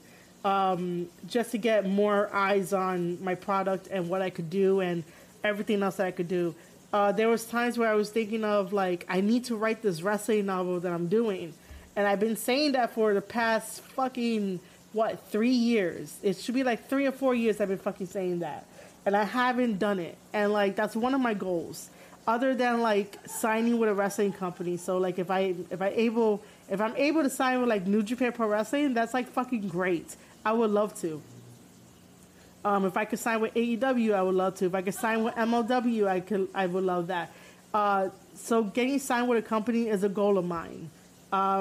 Finishing and publishing this wrestling novel that I've been talking about for like 4, maybe 3 years is a goal of mine.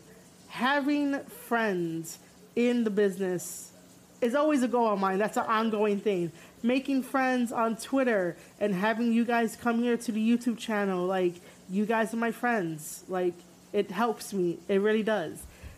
Even setting up Twitter spaces and just talking to the friends that I have, that helps me. That's a goal. I guess the main other goal is like to grow, to learn, and to get over myself and interview wrestlers. That's also another goal. I keep saying it, but I don't fucking do it.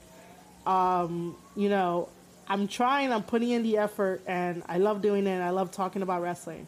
And I don't mind if maybe we could watch a wrestling match and I break it down for you guys, or try live commentary, but like, everything is a work in progress.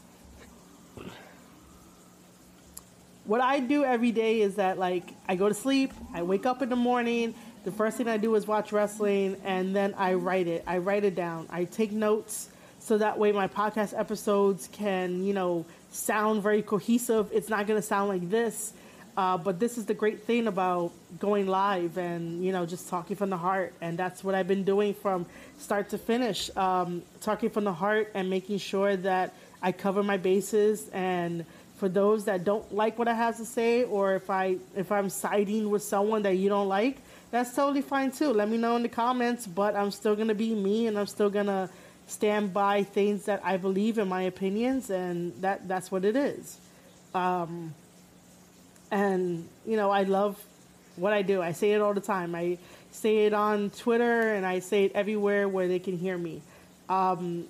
Getting to know that I made it in the business was definitely working at WWE, and unfortunately WWE had to let me go within like 3 months because, you know, I guess they didn't like that I loved all wrestling. And then, you know, when I gave them honest answers and was honest Marie, you know, things happen. But then there's a lot more opportunities out there for me to grow and spread my wings, and I wouldn't be doing what I do. I don't want to say forcefully, constantly. I still can't talk. At all. But being able to do what I do constantly has to be a combination of thank yous from Ravage Dragon to JD Alpha to everyone on Twitter that I interact with, even to Vortex. You guys don't know this, but I'm always going to shout out Vortex. Vortex is the very fucking best person I know. She has been a fan of, like, I'm going to say ours, because before I did the Square Circle podcast, it was, you know, Ravage Land's production. And Ravage Land's production is a gaming family thing that I do with Ravage Dragon, and we have games on there. We're doing a whole month of horror games. And if you guys go over to Ravage Land's production on YouTube, everything will be in the descriptions. But, like, we met Vortex over on a site called dLive, and she stuck with us ever since. And I really appreciate Vortex for doing that. Vortex is a really great mod too, so if you guys ever need her, you know, let her know. But she is an amazing person, and she does do her best to help. So, like, that helps. The people I meet along the way, like, to push me to do things, because there's things that I probably would have never done, because I'm such a lone wolf that, you know, things would have never got done. But I'm starting to branch out and, you know, be different and growing and learning to talk to people. Like, as much as I love talking about wrestling on other people's podcasts, I do love interacting with them on, like, the outside and just talk to them because they're regular people. We all share the same passion. We all want to see each other succeed, and we all want to see each other eat at the same table. That's like one of my biggest goals, to make sure that everyone along the way gets something of, you know, this prize that we're going for. My goals are different from everyone else's. My goal is to get signed. Someone else's goal is to not, but their goal may be to, like, have the best podcast in the world. Sure, I'm going to push your shit because you're cool to me, I'm cool to you, and I want to see you succeed. So, yeah, you guys are getting vulnerable, Marie, and while I'm on there,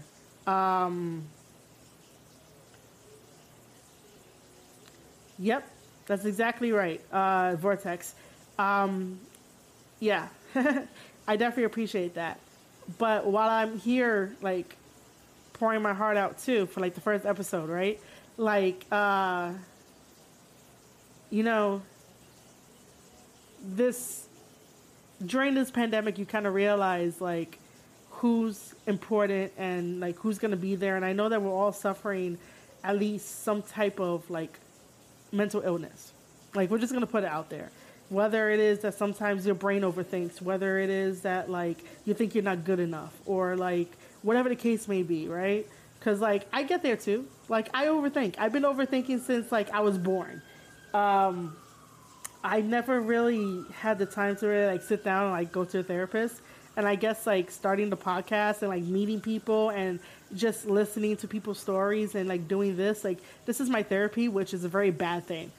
This should not be my therapy, but because I love wrestling so much and wrestling helps me get through, shit that I think about, I just want to mention that wrestling saves people, and we should be a lot more supportive in the community, and we should be a lot more supportive with the wrestlers as well. Without them, there wouldn't be us, and without us, there wouldn't be them. And they're just trying to get through everyday life like everyone else. And I realized that I made it when I went to WWE. And this year, not many of you follow me like on social media and stuff like that, and I kept it quiet for some. And I know I mentioned it a couple of times, but in May, I lost my dad, and he was the biggest supporter of me in wrestling, and pushing me to work for WWE, and he started me on the path of like watching wrestling. So that's just why it's so close to me, and my passion has come out even further because even though he passed, I know that he's proud of me. He knows that I went to WWE before he passed, and me taking the picture at the ECW arena and the 2300 arena was like the confirmation that I needed it. So if you guys ever go on my Twitter and see that my dad would be proud, he would have been proud if I would have told him that I made it. Even though I'm not wrestling, but just making it in the business to do something to help out, to cover pro wrestling because I love wrestling. And I love it because of him. So now it's more of making all of my dreams come true. But he was a really huge factor into like pushing me. But when he passed, I was like depressed for like 3 months. And I feel bad because I know that like a wrestler wanted to be on the show, and eventually I'll get him on here so that way I can interview him. And then I had other opportunities lined up where I would eventually have helped out with Mission Pro Wrestling and Thunder Rosa, but all that shit fell through just because I had to deal with my dad, and then like when he passed and shit, and then being depressed for a while. But wrestling helped me, and I really did enjoy the fact that I get to cover pro wrestling. So don't ever let anyone tell you that you can't do whatever you want to do. Because I have my own path, and I am a testament of doing what I love without, burning a hole in my pocket, because I met such great people along the way to help me realize to just be me and to just put yourself out there, and eventually, things will happen, and to be optimistic. I don't know where this is going. I really don't. And this is like, I don't know if this is like a bad ending to this, but, or maybe not. You can let me know in the comments. But I don't really share a lot of my personal life at all, because it is Marie Shadows. Like, I gotta keep it kayfabe, right? But I realized that last Saturday, going to MLW was the biggest achievement of like what I do, and that's cover pro wrestling. The biggest one is obviously working for WWE, but the second one is definitely going to MLW, enjoying the hell out of FightLand, getting to meet other wrestlers and get to hang out with the ones that I know, and getting to take a picture in front of the ECW mural, and being welcomed into that space made me realize that I made it again. So I guess the moral of this is that don't ever let anyone tell you different. If you are passionate about something, go and do it, and make sure that you do it to the best of your ability and learn along the way. Don't be afraid to ask questions or do stuff. Like there's times where like I there's times where I jump into things and like I fuck shit up, but half the time I'm like on the right path. So if anyone ever wants to, if anyone ever thinks that they're not gonna be achieving their goals, just keep working at it. There shouldn't be a time frame, and I say that now, but sometimes I think that there's a time frame on me, even though I'm 30, and I guess I'm just starting. I'm just beginning. But my passion can be seen throughout everything that I do, and how I explain wrestling to you guys, and you know how I break it down, because I love what I do and this is my bread and butter. There's nothing else that I know how to do outside of talking about wrestling, even though like I don't like wrestle. I try wrestling. It's not for me. I don't mind doing the training just because it, you know, helps me lose weight, but like I'm not gonna be in the ring and stuff like that. So that's why I said I was proud of Alicia for that. But yeah, I don't know where this is going. And I'm gonna have to cut this soon because I want to go cook and eat. But I really do want to thank Miss Bad Jedi for letting me know that I did great. And Vortex for letting me know that I also did great. And everyone else that stopped by. If you guys want to, hold on, let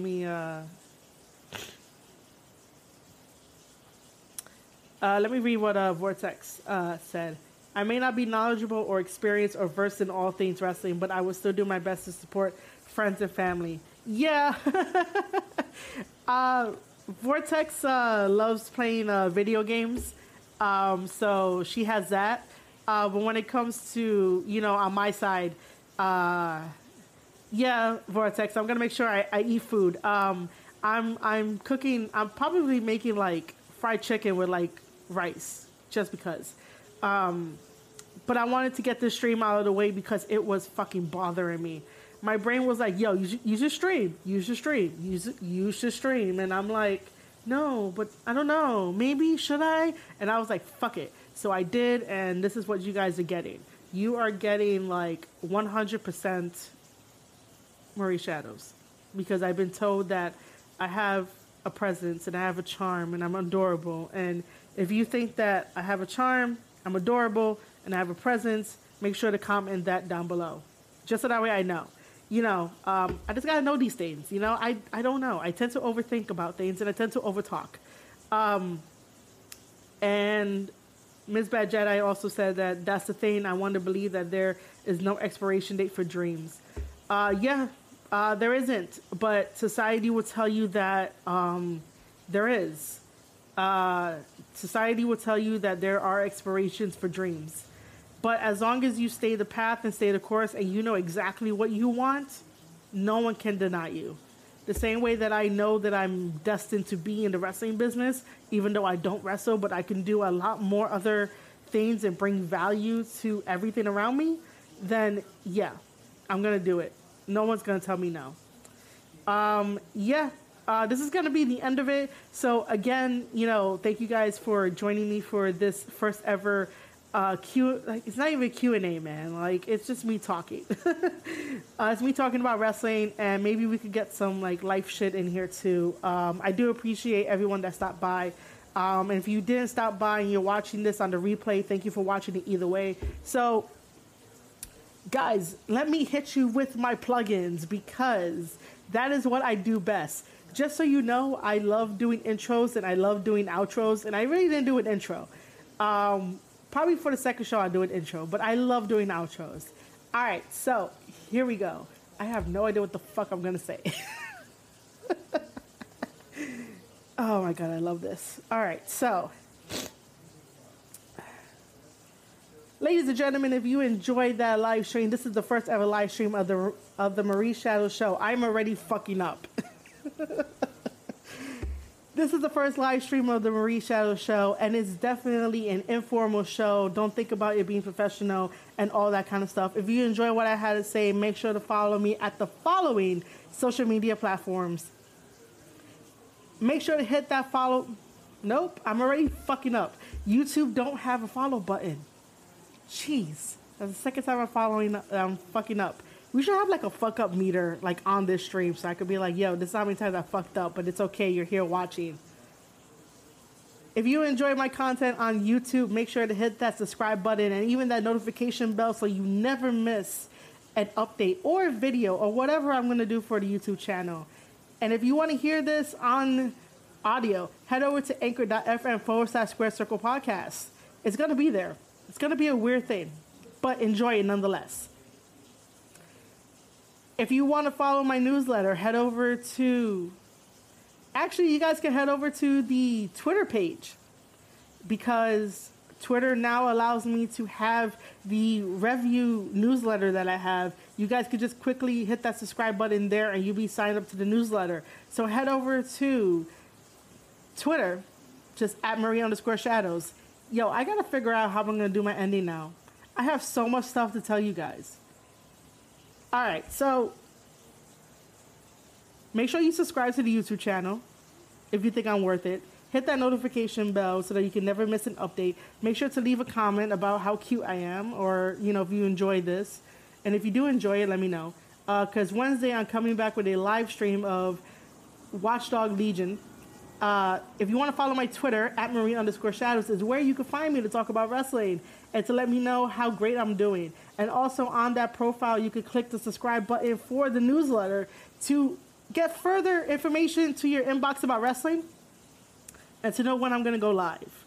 I do have a TikTok. Follow me @Marie_Shadows on that TikTok as well. And if you want to take it a step further, head over to patreon.com/Marie Shadows. Because guess what, guys? We're making wrestling memories.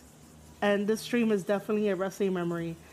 So it will be up over there too. And I'm definitely going to have to figure out a way to do my outro.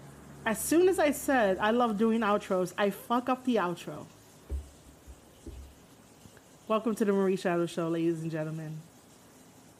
If you enjoyed this episode, you're listening to the Marie Shadows Show with your host, Marie Shadows.